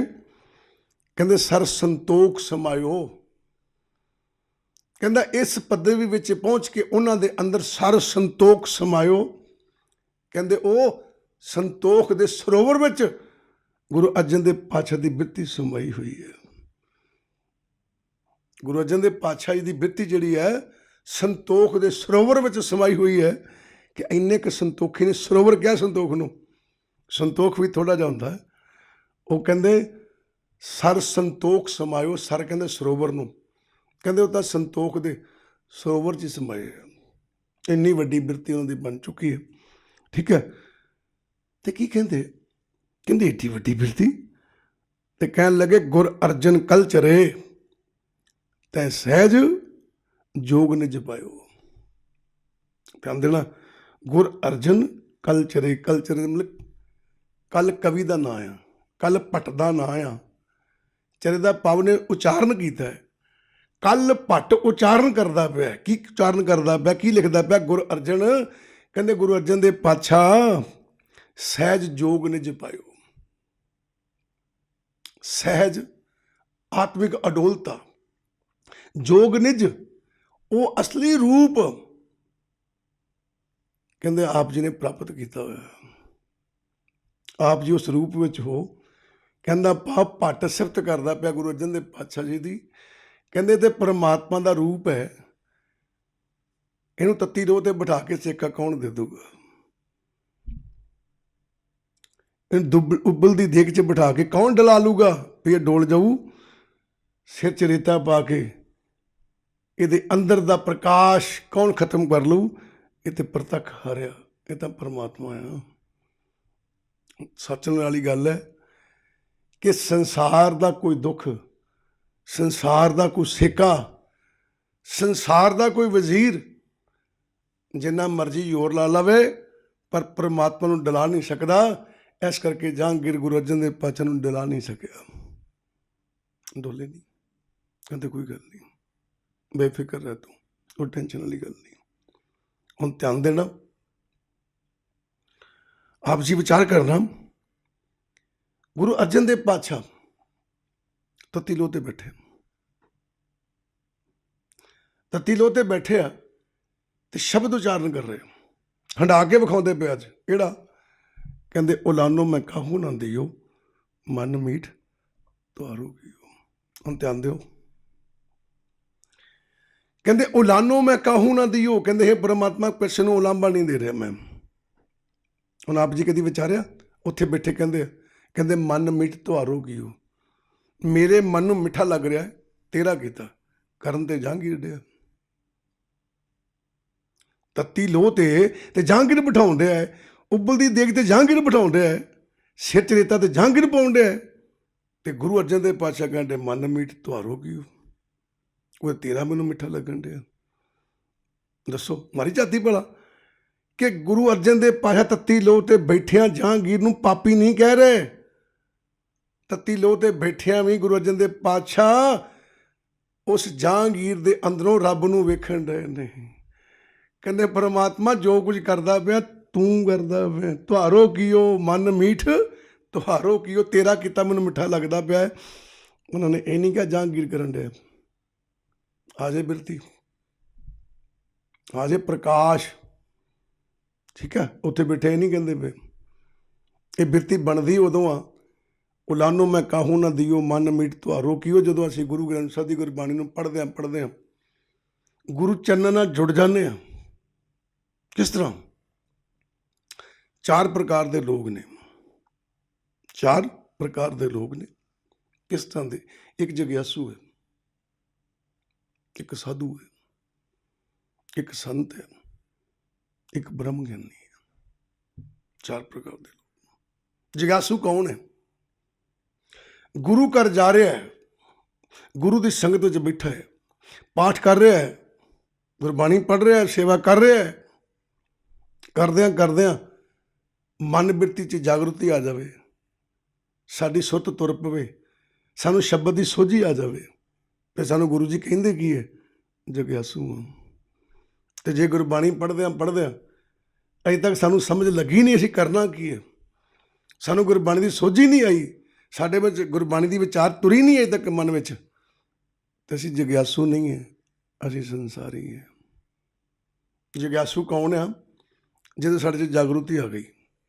ਜਾਗ ਲੈ ਰੇ ਮਨਾ ਜਾਗ ਲੈ ਕਹਾਂ ਗਾਫਲ ਸੋਇਆ। ਜਿਸ ਦਿਨ ਜਾਗਰੂਕਤੀ ਆ ਗਈ ਉਸ ਦਿਨ ਕੀ ਹੋਏਗਾ? ਉਸ ਦਿਨ ਅਸੀਂ ਜਗਿਆਸੂ ਹੋ ਗਏ। ਅਤੇ ਜਿਸ ਦਿਨ ਜਗਿਆਸੂ ਹੋ ਗਏ ਅਤੇ ਸੁਰਤ ਸ਼ਬਦ ਦਾ ਮਿਲਾਪ ਹੋਣ ਲੱਗ ਪਿਆ, ਨਾਮ ਸਾਡੇ ਅੰਦਰ ਚੱਲ ਪਿਆ, ਸਾਡੀ ਚਾਲ ਬਣ ਗਈ, ਸਾਧੂ ਹੋ ਗਏ, ਕਿਉਂਕਿ ਸਾਧਨਾ 'ਚ ਆ ਗਏ ਅਸੀਂ। ਠੀਕ ਹੈ, ਜਦੋਂ ਨਾਮ ਚੱਲਦਾ ਹੈ ਸਾਡੇ ਅੰਦਰ, ਸ਼ਬਦ ਚੱਲਦਾ ਹੈ, ਸਾਡੀ ਮਨ ਬਿਰਤੀ ਸੱਧ ਜਾਂਦੀ ਹੈ। ਠੀਕ ਹੈ, ਸਾਡੀ ਮਨ ਬਿਰਤੀ ਭਟਕਦੀ ਨਹੀਂ। ਜਿੱਦਣ ਅਸੀਂ ਇਹ ਸਿਮਰਨ ਕਰਦਿਆਂ ਸਾਡੇ ਅੰਦਰੋਂ ਫੁਰਨੇ ਬੰਦ ਹੋ ਗਏ, ਫੁਰਨੇ ਸੁੰਨ ਹੋ ਗਏ, ਉਦੋਂ ਸੰਤ ਬਣ ਗਏ। ਅਤੇ ਜਿੱਦਣ ਸੰਤ ਬਣ ਗਏ ਤਾਂ ਕੀ ਹੋਏਗਾ? ਧਿਆਨ ਦੇਣਾ, ਜਦੋਂ ਸੰਤ ਬਣ ਗਏ ਤਾਂ ਕੀ ਹੋਏਗਾ? ਦੁੱਧ ਆਇਆ ਘਰ। ਦੁੱਧ ਜਦੋਂ ਘਰ ਆਉਂਦਾ ਦੁੱਧ ਦੇਣ ਤੁਹਾਨੂੰ, ਤੁਸੀਂ ਬੱਚੇ ਨੂੰ ਕਹਿੰਦੇ ਜਾ ਪੁੱਤ ਦੁੱਧ ਪਾ ਲਿਆ, ਤੁਸੀਂ ਖੁਦ ਵੀ ਪਾਉਣ ਚੱਲ ਜਾਓ ਦੁੱਧ, ਵੇਖੋ ਕਦੀ ਭਲਾ। ਦੁੱਧ ਹੀ ਜਿਹੜਾ ਹੈ ਤੁਹਾਡੇ ਭਾਂਡੇ ਦੁੱਧ ਪਾਉਣ ਤੋਂ ਪਹਿਲਾਂ ਤੁਹਾਡੇ ਭਾਂਡੇ 'ਚ ਨਿਗਾਹ ਮਾਰਦਾ ਹੈ, ਉਹਦਾ ਧਿਆਨ ਹੀ ਤੁਹਾਡੇ ਭਾਂਡੇ 'ਚ ਹੁੰਦਾ। ਦੁੱਧ ਹੀ ਨੂੰ ਪੁੱਛਿਆ ਵੀ ਤੈਨੂੰ ਕੀ ਲੋੜ ਪਈ ਭਾਂਡਾ ਵੇਖਣ ਦੀ, ਜਿੱਦਾਂ ਦਾ ਮਰਜ਼ੀ ਅਗਲੇ ਲੋਕ ਲੈ ਕੇ ਆਉਣ, ਤੂੰ ਦੁੱਧ ਪਾ ਕੇ ਗਾਂਹ ਜਾ। ਉਹ ਕਹਿੰਦਾ ਖਾਲਸਾ ਜੀ ਇੱਦਾਂ ਹੈ, ਦੁੱਧ ਮੈਂ ਪਾ ਕੇ ਚਲੇ ਜਾਓ, ਭਾਂਡਾ ਖਰਾਬ ਇਹਨਾਂ ਦਾ ਹੋਣਾ, ਦੁੱਧ ਖਰਾਬ ਹੋ ਜਾਣਾ ਅਤੇ ਇਹਨਾਂ ਨੇ ਬਦਨਾਮੀ ਮੇਰੀ ਕਰ ਲੈਣੀ, ਫਿਰ ਦੁੱਧ ਖਰਾਬ ਦੇ ਗਿਆ। ਇਸ ਕਰਕੇ ਮੈਨੂੰ ਪਹਿਲਾਂ ਭਾਂਡਾ ਵੇਖਣਾ ਪੈਂਦਾ, ਮੈਂ ਤਾਂ ਦੁੱਧ ਪਾਉਂਦਾ। ਉਹ ਭਾਂਡਾ ਵੇਖ ਕੇ ਅਤੇ ਉਹਦੇ ਦੁੱਧ ਪਾ ਦਿੰਦਾ। ਜਦੋਂ ਭਾਂਡਾ ਸਾਫ਼ ਤੁਸੀਂ ਹਵਾਲੇ ਕਰਤਾ ਕਿਹਦੇ? ਦੁੱਧ ਦੇ, ਉਹ ਦੁੱਧ ਪਾਤਾ। ਜਿੱਦਣ ਤੁਹਾਡੀ ਮਨ ਬਿਰਤੀ 'ਚ ਸੁੰਨ ਹੋ ਗਈ, ਫੁਰਨੇ ਬੰਦ ਹੋ ਗਏ, ਉਦੋਂ ਤੁਹਾਡੀ ਇਸ ਬਿਰਤੀ ਦਾ ਭਾਂਡਾ ਪਰਮਾਤਮਾ ਦੇ ਹਵਾਲੇ ਹੋ ਜਾਏਗਾ। ਦੁੱਧ ਹੀ ਦੁੱਧ ਪਾ ਦਿੰਦਾ ਹੈ, ਪਰਮਾਤਮਾ ਉਸ ਬਿਰਤੀ ਵਿੱਚ ਬ੍ਰਹਮ ਗਿਆਨ ਪਾ ਦਿੰਦਾ ਹੈ, ਬ੍ਰਹਮ ਗਿਆਨ ਪਾ ਦਿੰਦਾ ਹੈ। 4 ਲੋਕ ਨੇ। ਹੁਣ ਇੱਥੇ ਹੀ ਗੁਰੂ ਸਾਹਿਬਾਨ ਸਮਝਾ ਰਹੇ, ਕਹਿੰਦੇ ਭਾਈ ਇਸ ਬਿਰਤੀ ਵਿੱਚ ਪਹੁੰਚਣਾ ਹੈ, ਇਸ ਅਵਸਥਾ ਵਿੱਚ ਪਹੁੰਚਣਾ ਹੈ, ਪਰ ਹੁਣ ਧਿਆਨ ਦਿਓ ਜ਼ਰਾ। ਗੁਰੂ ਅਰਜਨ ਦੇਵ ਪਾਤਸ਼ਾਹ ਜੀ ਨੂੰ ਉਬਲਦੀ ਦੇਗ 'ਚ ਬਹਿਣਾ ਪੈ ਗਿਆ। ਬੱਚਾ ਕੀ ਗੱਲ ਹੋਈ? ਤੇ ਪਾਤਸ਼ਾਹ ਬੜੇ ਪਿਆਰ ਨਾਲ ਸਮਝਾਉਣ ਲੱਗੇ, ਕਹਿੰਦੇ ਗੱਲ ਸੁਣੋ ਬਈ। ਪਾਤਸ਼ਾਹ ਦੱਸੋ। ਉਹ ਕਹਿੰਦੇ ਕਿ ਜਦੋਂ ਵੀ ਦੁੱਧ ਨੂੰ ਜਾਗ ਲਾਉਣੀ ਹੁੰਦੀ ਹੈ, ਮੱਖੀ ਸਿੱਖਿਆ ਦਿੱਤੀ ਹੈ, ਜਦੋਂ ਵੀ ਦੁੱਧ ਨੂੰ ਜਾਗ ਲਾਉਣੀ ਹੁੰਦੀ ਹੈ ਤੇ ਦੁੱਧ ਪਹਿਲਾਂ ਉਬਾਲਣਾ ਪੈਂਦਾ ਹੈ। ਦੁੱਧ ਉਬਲਦਾ ਹੈ, ਉਬਲਿਆ ਦੁੱਧ ਹੀ ਜਾਗ ਲਾਉਣ ਦੇ ਯੋਗ ਹੁੰਦਾ ਹੈ। ਠੰਡੇ ਦੁੱਧ ਨੂੰ ਕਦੀ ਜਾਗ ਨਹੀਂ ਲਾਈਦੀ। ਕਹਿੰਦੇ ਦੁੱਧ ਨੂੰ ਉਬਲਣਾ ਪੈਂਦਾ ਹੈ। ਜਦੋਂ ਦੁੱਧ ਉਬਲਦਾ ਹੈ ਫਿਰ ਔਰਤ ਠੰਡਾ ਕਰਦੀ ਹੈ, ਫਿਰ ਜਾਗ ਲਾਉਂਦੀ ਹੈ ਅਤੇ ਫਿਰ ਉਹ ਆਪਣੀ ਅਵਸਥਾ 'ਤੇ ਪਹੁੰਚ ਸਕਦਾ ਹੈ। ਕਹਿੰਦੇ ਧਿਆਨ ਦੇਈ, ਜਿਹੜਾ ਦੁੱਧ ਚਾਹੁੰਦਾ ਤਬਦੀਲੀ ਲਿਆਉਣੀ, ਘਿਓ ਤੱਕ ਪਹੁੰਚਣਾ, ਕਹਿੰਦੇ ਉਹਨੂੰ ਉਬਲਣਾ ਪੈਂਦਾ ਏ। ਕਹਿੰਦੇ ਜਿਹੜਾ ਮਨ ਚਾਹੁੰਦਾ ਹੈ ਕਿ ਮੈਂ ਅਨਹਦ ਸ਼ਬਦ ਤੱਕ ਪਹੁੰਚਣਾ, ਪਰਮਾਤਮਾ ਦੀ ਬਿਰਤੀ ਤੱਕ ਪਹੁੰਚਣਾ, ਕਹਿੰਦੇ ਫਿਰ ਧਿਆਨ ਦੇ ਉਹਨੂੰ ਉਬਲਣਾ ਪੈਂਦਾ। ਇੱਥੇ ਉਬਲਣਾ ਕਿਹੜਾ ਆ? ਗੁਰੂ ਅਰਜਨ ਦੇਵ ਮਹਾਰਾਜ ਹੀ ਕਹਿੰਦੇ ਆ, ਪਹਿਲਾ ਮਰਨ ਕਬੂਲ, ਜੀਵਨ ਕੀ ਛੜ ਆਸ। ਕਹਿਣ ਲੱਗੇ ਇੱਦਾਂ ਸਭ ਤੋਂ ਪਹਿਲਾਂ ਉਬਲਣਾ ਪੈਂਦਾ ਹੈ। ਉਬਲਣ ਦਾ ਭਾਵ ਕਿ ਪਹਿਲਾਂ ਮਰਨਾ ਕਬੂਲ ਕਰਨਾ ਪੈਂਦਾ ਹੈ। ਕਹਿੰਦੇ ਮੈਂ ਸਿੱਖਿਆ ਦੇਣ ਲਈ ਉਬਲਦੀ ਦੇਗ 'ਚ ਬੈਠਾ, ਪਰ ਧਿਆਨ ਦੇਈ ਤੈਨੂੰ ਵੀ ਉਬਲਦੀ ਦੇਗ 'ਚ ਬਹਿਣਾ ਪਏਗਾ। ਕਹਿੰਦਾ ਭਾਵ ਜੇ ਚਾਹੁੰਦਾ ਇਸ ਬਿਰਤੀ ਰੂਪੀ ਦੁੱਧ ਨੂੰ ਜਾਗ ਲੱਗ ਜਾਵੇ ਤੇ ਤੈਨੂੰ ਉਬਾਲਣਾ ਪਏਗਾ। ਕਹਿੰਦਾ ਭਾਵ ਤੈਨੂੰ ਵੀ ਮੌਤ ਕਬੂਲ ਕਰਨਾ ਪਏਗਾ। ਜੇ ਨਹੀਂ ਕਰੇਗਾ ਗੱਲ ਨਹੀਂ ਬਣਨੀ। ਠੀਕ ਹੈ, ਸੋ ਵਿਚਾਰ ਕਰਨਾ, ਸਾਨੂੰ ਸਾਰਿਆਂ ਨੂੰ ਉਬਲਣਾ ਪੈਣਾ ਹੈ। ਕਹਿੰਦਾ ਭਾਵ ਸਾਨੂੰ ਸਾਰਿਆਂ ਨੂੰ ਮੌਤ ਕਬੂਲ ਕਰਨੀ ਪੈਣੀ ਹੈ, ਤਾਂ ਅਸੀਂ ਉਸ ਅਵਸਥਾ 'ਚ ਪਹੁੰਚ ਸਕਦੇ, ਵਰਨਾ ਅਸੀਂ ਉੱਥੇ ਨਹੀਂ ਪਹੁੰਚ ਸਕਦੇ। ਤੇ ਗੁਰੂ ਸਾਹਿਬਾਂ ਨੇ ਬੜੇ ਪਿਆਰ ਦੇ ਨਾਲ ਕਹਿਣ ਲੱਗੇ, ਕਹਿੰਦੇ ਭਾਈ ਮਨ ਬਿਰਤੀ ਬਣਾ। ਕੈਸੀ? ਜਦੋਂ ਤੂੰ ਮਨ ਬਿਰਤੀ ਬਣਾਏਗਾ, ਜਦੋਂ ਸ਼ਬਦ ਨਾਲ ਜੁੜੇਗਾ, ਫਿਰ ਤੈਨੂੰ ਇਹ ਸਾਰੀਆਂ ਗੱਲਾਂ ਦੀ ਸਮਝ ਲੱਗਣ ਲੱਗੂਗੀ।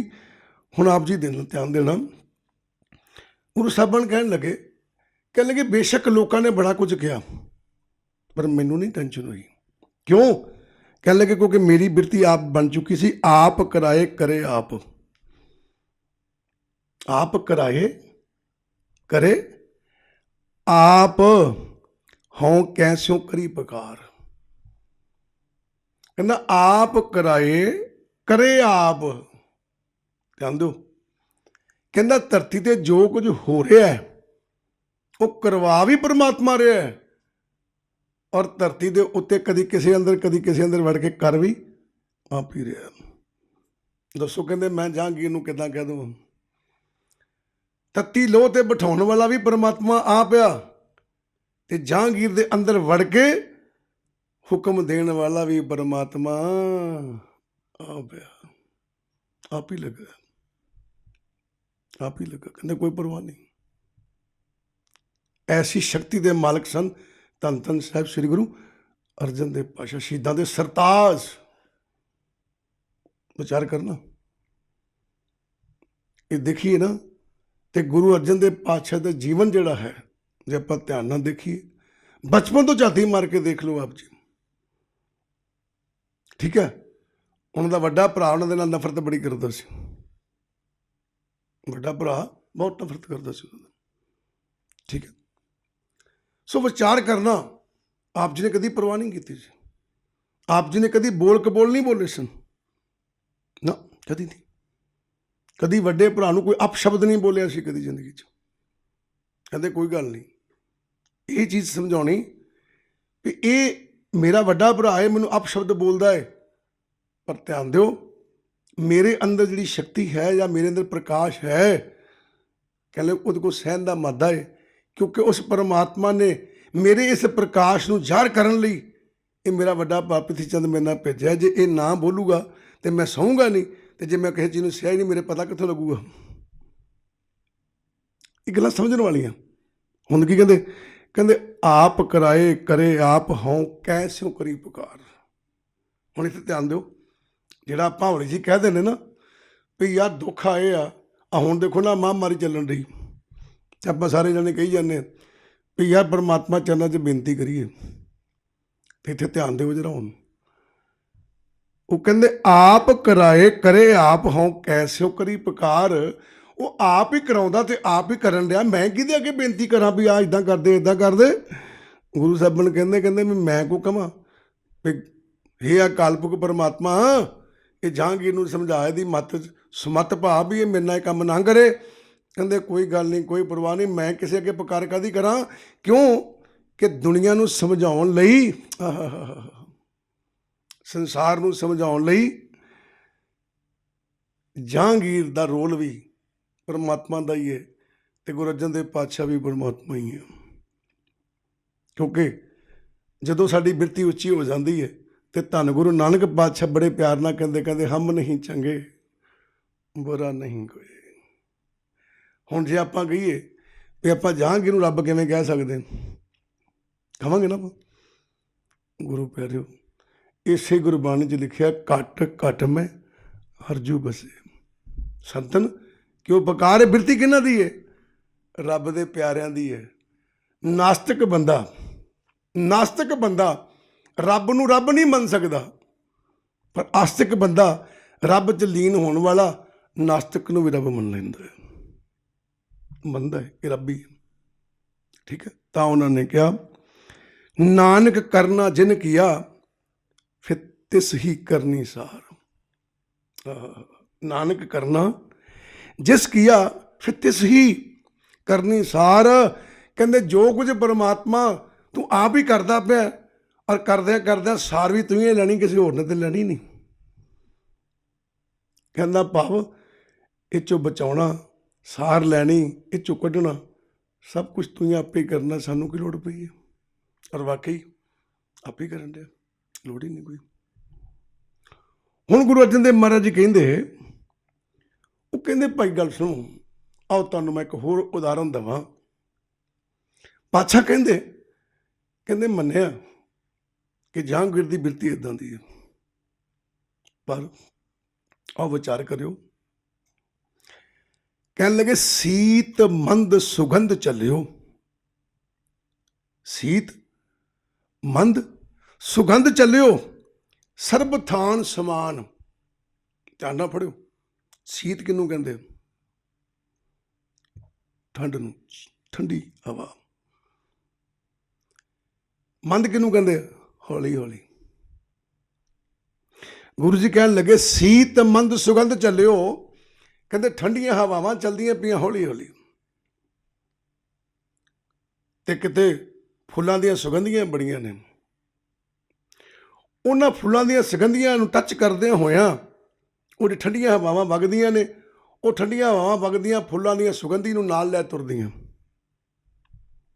ਕਈ ਵਾਰੀ ਦੇਖੋ ਨਾ, ਆਪਾਂ ਘਰ ਬੈਠੇ ਹੋਏ ਦਾ ਰਾਤ, ਤੇ ਕਿਤੇ ਦੂਰ ਦਰਾਡੇ ਨਾ ਕਿਸੇ ਦੇ ਘਰ ਰਾਤ ਕੀ ਰਾਣੀ ਲੱਗੀ ਹੁੰਦੀ, ਹਵਾ ਚੱਲਦੀ ਹੋਵੇ ਤੇ ਉਹਦੀ ਖੁਸ਼ਬੂ ਆਪਣੇ ਘਰ ਤੱਕ ਪਹੁੰਚਦੀ, ਤੇ ਆਪਾਂ ਉਹ ਕਹਿੰਦੇ ਵੀ ਯਾਰ ਕਿਆ ਖੁਸ਼ਬੂ ਆ ਰਹੀ ਹੈ ਯਾਰ, ਕਿ ਇਹਦੇ ਘਰ ਰਾਤ ਕੀ ਰਾਣੀ ਲੱਗੀ ਹੈ, ਕਿੰਨੀ ਖੁਸ਼ਬੂ ਆ। ਇਹਦਾ ਮਤਲਬ ਕੀ ਆ? ਉਹ ਠੰਡੀ ਹਵਾ, ਉਹ ਰਾਤ ਦੀ ਰਾਣੀ ਦੀ ਖੁਸ਼ਬੂ ਨਾਲ ਲੈ ਕੇ ਚੱਲਦੀ ਪਈ ਹੈ। ਤੇ ਗੁਰੂ ਅਰਜਨ ਦੇਵ ਮਹਾਰਾਜ ਜੀ ਦੀ ਪੰਕਤੀਆਂ ਨੇ 1018 ਕਿਤੇ, ਆਪ ਕਹਿੰਦੇ ਸੀਤ ਮੰਦ ਸੁਗੰਧ ਚੱਲਿਓ, ਕਹਿੰਦੇ ਠੰਡੀ ਹਵਾ ਬੜੀ ਹੌਲੀ ਹੌਲੀ ਚੱਲਦੀ ਹੋਈ ਫੁੱਲਾਂ ਦੇ ਬਗੀਚੇ 'ਚੋਂ ਲੰਘਦੀ ਹੋਈ ਸੁਗੰਧੀਆਂ ਨਾਲ ਲੈ ਤੁਰਦੀ। ਕਹਿੰਦੇ ਹਾਂਜੀ, ਕਹਿੰਦੇ ਪਰ ਗੱਲ ਪੱਲੇ ਬੰਨਿਓ, ਸਰਬ ਥਾਨ ਸਮਾਨ। ਕਹਿੰਦੇ ਉਹ ਠੰਡੀ ਹਵਾ ਨਾਲ ਸੁਗੰਧੀ ਲੈ ਕੇ ਤੁਰਦੀ, ਕਹਿੰਦੀ ਸਭ ਥਾਵਾਂ 'ਤੇ ਉਹ ਠੰਡੀ ਹਵਾ ਬਰਾਬਰ ਦੀ ਰਹਿੰਦੀ ਹੈ, ਤੇ ਸੁਗੰਧੀ ਬਰਾਬਰ ਦੀ ਦਿੰਦੀ ਹੈ। ਕਦੀ ਇਹ ਨਹੀਂ ਕਰਦੀ ਵੀ ਆਹ ਗਰੀਬ ਦਾ ਘਰ ਆ, ਇੱਥੇ ਮੈਂ ਗਰਮ ਹੋ ਕੇ ਲੰਘਣਾ, ਸੁਗੰਧੀ ਤੋਂ ਰਹਿਤ ਹੋ ਕੇ ਲੰਘਣਾ। ਆਹ ਅਮੀਰ ਦਾ ਘਰ ਆ, ਮੈਂ ਠੰਡੀ ਹਵਾ ਦੇਣੀ ਹੈ, ਸੁਗੰਧੀ ਦੇ ਕੇ ਲੰਘਣਾ। ਕਹਿੰਦੇ ਭਾਵੇਂ ਕੋਈ ਗਰੀਬ ਹੋਵੇ, ਭਾਵੇਂ ਕੋਈ ਅਮੀਰ ਹੋਵੇ, ਭਾਵੇਂ ਕਿਸੇ ਦੀ ਸੋਚ ਚੰਗੀ ਹੋਵੇ ਤੇ ਭਾਵੇਂ ਕਿਸੇ ਦੀ ਸੋਚ ਮਾੜੀ ਹੋਵੇ, ਠੰਡੀ ਹਵਾ ਬਰਾਬਰ ਦੀ ਲੰਘਦੀ, ਔਰ ਠੰਡਕ ਦਿੰਦੀ, ਔਰ ਸੁਗੰਧੀ ਸਭ ਨੂੰ ਦੇਈ ਜਾਂਦੀ ਹੈ। ਤੇ ਗੁਰੂ ਅਰਜਨ ਦੇਵ ਮਹਾਰਾਜ ਜੀ ਕਹਿਣ ਲੱਗੇ, ਕਹਿੰਦੇ ਸੰਸਾਰ ਵਾਲਿਓ ਮਾਰਿਓ ਜਾਤੀ। ਪਾਤਸ਼ਾਹ ਕੀ ਕਹਿੰਦੇ? ਉਹ ਠੰਡੀ ਹਵਾ ਵਗਦੀ ਹੋਈ ਕਿਸੇ ਨੂੰ ਸ਼ਾਂਤੀ ਦੇ ਸਕਦੀ, ਠੰਡ ਦੇ ਸਕਦੀ ਆ। ਕਹਿੰਦੇ ਮੈਨੂੰ ਤੁਸੀਂ ਪ੍ਰਤੱਖ ਹਰ ਕਹਿੰਦੇ ਹੋ, ਤੇ ਕੀ ਮੇਰੀ ਮਨ ਬਿਰਤੀ, ਮੇਰੀ ਸੋਚ ਉਸ ਠੰਡੀ ਹਵਾ ਨਾਲ ਵੀ ਮਾੜੀ ਹੈ? ਠੰਡੀ ਹਵਾ ਨਾਲ ਵੀ ਮਾੜੀ ਹੈ। ਅੱਗੇ ਲਿਖਿਆ ਉਹਨਾਂ ਨੇ, ਕੀ ਲਿਖਿਆ? ਯਹਾਂ ਸਾ ਕਿਛ ਤਹਾਂ ਲਾਗਿਓ, ਤਿਲ ਨਾ ਸ਼ੰਕਾ ਮਾਨ। ਜਹਾਂ ਸਾ ਕਿਛ ਤਹਾਂ ਲਾਗਿਓ, ਕਹਿੰਦੇ ਜਿੱਥੇ ਕੋਈ ਜਿਸ ਰੂਪ ਵਿੱਚ ਵੀ ਬੈਠਾ ਸੀ, ਜਿਹੜੀ ਸੋਚ ਵਿੱਚ ਵੀ ਬੈਠਾ ਸੀ ਕੋਈ, ਕਹਿੰਦੇ ਤਹਾਂ ਲਾਗਿਓ, ਕਹਿੰਦੇ ਉਹ ਠੰਡੀ ਹਵਾ ਸਭ ਨੂੰ ਠੰਡੀ ਲੱਗਦੀ ਗਈ। ਉਹਨੇ ਨਹੀਂ ਕੀਤਾ ਵੀ ਆ ਫਲਾਣੀ ਥਾਂ 'ਤੇ ਲੋਕ ਇੱਥੇ ਬੈਠੇ ਤੇ ਗਰਮ ਵਗਣਾ, ਤੇ ਇੱਥੇ ਬੈਠੇ ਤੇ ਠੰਡੀ ਵਗਣਾ। ਕਹਿੰਦੇ ਜਿੱਥੇ ਲੋਕ ਬੈਠੇ, ਇਹਦਾ ਬੈਠੇ ਮਤਲਬ ਕੀ ਹੈ? ਜਿਹੜੀ ਸੋਚ ਵਿੱਚ ਵੀ ਬੈਠੇ ਆ, ਚੰਗੀ ਵੀ ਹੋ ਸਕਦੀ, ਮਾੜੀ ਵੀ ਹੋ ਸਕਦੀ, ਸਭ ਦੀ ਸੋਚ ਤਾਂ ਇੱਕੋ ਜਿਹੀ ਹੈਗੀ ਨਹੀਂ, ਪਰ ਠੰਡੀ ਹਵਾ ਠੰਡਕ ਵਰਤਾਉਂਦੀ ਹੈ। ਤੇ ਗੁਰੂ ਸਾਹਿਬਾਨ ਨੇ ਤਿਲ ਨਾ ਸ਼ੰਕਾ ਮਾਨ, ਕਹਿੰਦੇ ਉਸ ਹਵਾ ਨੇ ਆ ਤਿਲ ਭਰ ਜਿੰਨੀ ਵੀ ਆਪਣੇ ਮਨ ਵਿੱਚ ਸੰਕੋਚ ਨਹੀਂ ਕੀਤਾ, ਸ਼ੰਕਾ ਨਹੀਂ ਕੀਤੀ ਕਿ ਮੈਂ ਠੰਡੀ ਲੰਘਣ ਲੱਗੀ ਹਵਾ ਤੇ ਇਹਦੇ ਮਾੜੀ ਸੋਚ ਵਾਲੇ ਬੈਠੇ ਨੇ, किते माड़े लोग बैठे ने ते मैं इधर दी नहीं लंघना, मैं परों दी लंघना, कदी करदी आ ਜਦੋਂ ਦੀ ਮਰਜ਼ੀ ਲੋਕ ਬੈਠੇ ਹੋ, ਸੰਕੋਚ ਨਹੀਂ ਕਰਦੀ, ਲੰਘਦੀ। ਔਰ ਠੰਡ ਵਰਤਾਉਂਦੀ ਲੰਘਦੀ ਏ। ਤੇ ਗੁਰੂ ਅਰਜਨ ਦੇਵ ਪਾਤਸ਼ਾਹ ਕਹਿੰਦੇ ਉਹ ਜੇ ਠੰਡੀ ਹਵਾ ਠੰਡ ਵਰਤਾਉਂਦੀ ਲੰਘਦੀ ਏ ਤੇ ਮੈਂ ਜਹਾਂਗੀਰ ਨੂੰ ਕਿੱਦਾਂ ਬਦਦੁਆ ਦੇ ਸਕਦਾ? ਮੈਂ ਵੀ ਉਸ ਠੰਡੀ ਹਵਾ ਵਰਗਾ ਹੀ ਹਾਂ। ਮੈਂ ਤੱਤੀ ਲੋਹ ਤੇ ਬੈਠਾ ਵੀ ਜਹਾਂਗੀਰ ਨੂੰ ਠੰਡੀ ਹਵਾ ਹੀ ਦੇਣੀ ਹੈ। ਪਾਤਸ਼ਾਹ ਕਿੱਦਾਂ ਠੰਡੀ ਹਵਾ ਦੇਣੀ ਹੈ? ਤੇ ਪਾਤਸ਼ਾਹ ਬੜੇ ਪਿਆਰ ਨਾਲ ਕਹਿਣ ਲੱਗੇ, ਕਹਿੰਦੇ ਵਿਚਾਰ ਕਰ। ਪਾਤਸ਼ਾਹ ਕਿਹੜੀ? ਕਹਿਣ ਲੱਗੇ ਇਸ ਜਹਾਂਗੀਰ ਦੇ ਮਨ ਦੇ ਅੰਦਰ ਅੱਗ ਬਲਦੀ ਪਈ ਸੀ। ਠੀਕ ਹੈ, ਕਹਿੰਦੇ ਮੈਂ ਉਹਨੂੰ ਸ਼ਾਂਤੀ ਦੇ ਰਿਹਾ ਸੀ, ਮੈਂ ਉਹਨੂੰ ਖੁਸ਼ਬੂ ਦੇ ਰਿਹਾ ਸੀ। ਕਿਸਦਾ? ਕਿ ਜੇ ਤੇਰੇ ਮਨ ਨੂੰ ਸ਼ਾਂਤੀ ਮਿਲ ਸਕਦੀ ਹੈ ਮੈਂ ਤੱਤੀ ਲੋਹ ਤੇ ਬਿਠਾ ਕੇ, ਤੇ ਜਾ ਜਹਾਂਗੀਰ ਦਾ ਆਪਣਾ ਮਨ ਸ਼ਾਂਤ ਕਰ ਲੈ। ਮੈਨੂੰ ਇੱਕ ਇੰਨੀ ਜਿੰਨੀ ਵੀ ਸ਼ੰਕਾ, ਇੰਨਾ ਸੰਕੋਚ ਨਹੀਂ ਹੈ ਤੈਨੂੰ ਸ਼ਾਂਤੀ ਦੇਣ ਦੇ ਵਿੱਚ। ਕਹਿੰਦਾ ਬਸ ਤੇਰੇ ਮਨ ਨੂੰ ਸ਼ਾਂਤ ਕਰਨ ਵਿੱਚ ਮੈਨੂੰ ਕੋਈ ਸੰਕੋਚ ਨਹੀਂ ਕਿ ਮੈਂ ਤੱਤੀ ਲੋਹ ਤੇ ਬਹਿਣ ਤੋਂ ਇਨਕਾਰ ਕਰਦਾ, ਮੈਂ ਬੈਠਣ ਨੂੰ ਤਿਆਰ ਹਾਂ। ਬੈਠ ਗਏ ਪਾਤਸ਼ਾਹ। ਕਹਿੰਦੇ ਕੋਈ ਟੈਨਸ਼ਨ ਹੀ ਨਹੀਂ, ਬਿਠਾ। ਪਰ ਆਪਾਂ ਨਹੀਂ ਇਹ ਗੱਲ ਵਿਚਾਰੀ। ਆਪਾਂ ਕੀ ਕਹਿੰਦੇ ਰਹੇ? ਕਹਿਣ ਵਾਲੇ ਬੜੇ ਕਿਤੇ ਪਾਪੀ ਜਹਾਂਗੀਰ ਨੇ ਬੜਾ ਮਾੜਾ ਕੀਤਾ। ਉਹ ਗੁਰੂ ਪਿਆਰਿਓ, ਕਦੀ ਸਮਝ ਕੇ ਦੇਖਿਓ ਗੱਲਾਂ ਨੂੰ। ਅਸਲ ਦੇ ਵਿੱਚ ਪ੍ਰੀ ਪਲਾਨਿੰਗ ਸਾਰੀ ਪਰਮਾਤਮਾ ਦੀ ਹੁੰਦੀ ਹੈ, ਸਾਨੂੰ ਸਮਝਾਉਣ ਲਈ। ਠੀਕ ਹੈ, ਜਹਾਂਗੀਰ ਵੀ ਪਰਮਾਤਮਾ ਹੀ ਹੈ ਤੇ ਗੁਰੂ ਅਰਜਨ ਦੇਵ ਪਾਤਸ਼ਾਹ ਵੀ ਪਰਮਾਤਮਾ ਹੀ ਹੈ। ਸਿਰਫ ਸਾਨੂੰ ਸਮਝਾਉਣ ਲਈ ਕਿ ਅਸੀਂ ਆਪਣੇ ਦੁੱਖਾਂ ਤੋਂ ਭੱਜਦੇ ਫਿਰਦੇ ਹਾਂ, ਤੇ ਉਹ ਸਾਨੂੰ ਸਮਝਾਉਣ ਲਈ, ਕਿਉਂਕਿ ਗੁਰੂ ਅਰਜਨ ਦੇਵ ਪਾਤਸ਼ਾਹ ਹਰਿਆ ਪਰਮਾਤਮਾ, ਉਹਨਾਂ ਦੇ ਕਿਹੜੇ ਕਰਮ ਬਾਕੀ ਸੀ ਜਿਹਨਾਂ ਨੂੰ ਭੋਗ ਵਾਲੀ ਤੱਤੀ ਲੋਹ ਤੇ ਬੈਠੇ ਸੀ? ਕੋਈ ਕਰਮ ਬਾਕੀ ਨਹੀਂ ਹੈ, ਸਿਰਫ ਸਾਨੂੰ ਸਮਝਾਉਣ ਲਈ ਸਾਨੂੰ ਸਮਝਾਇਆ ਉਹਨਾਂ ਨੇ। ਸੋ ਧਿਆਨ ਦੇਣਾ।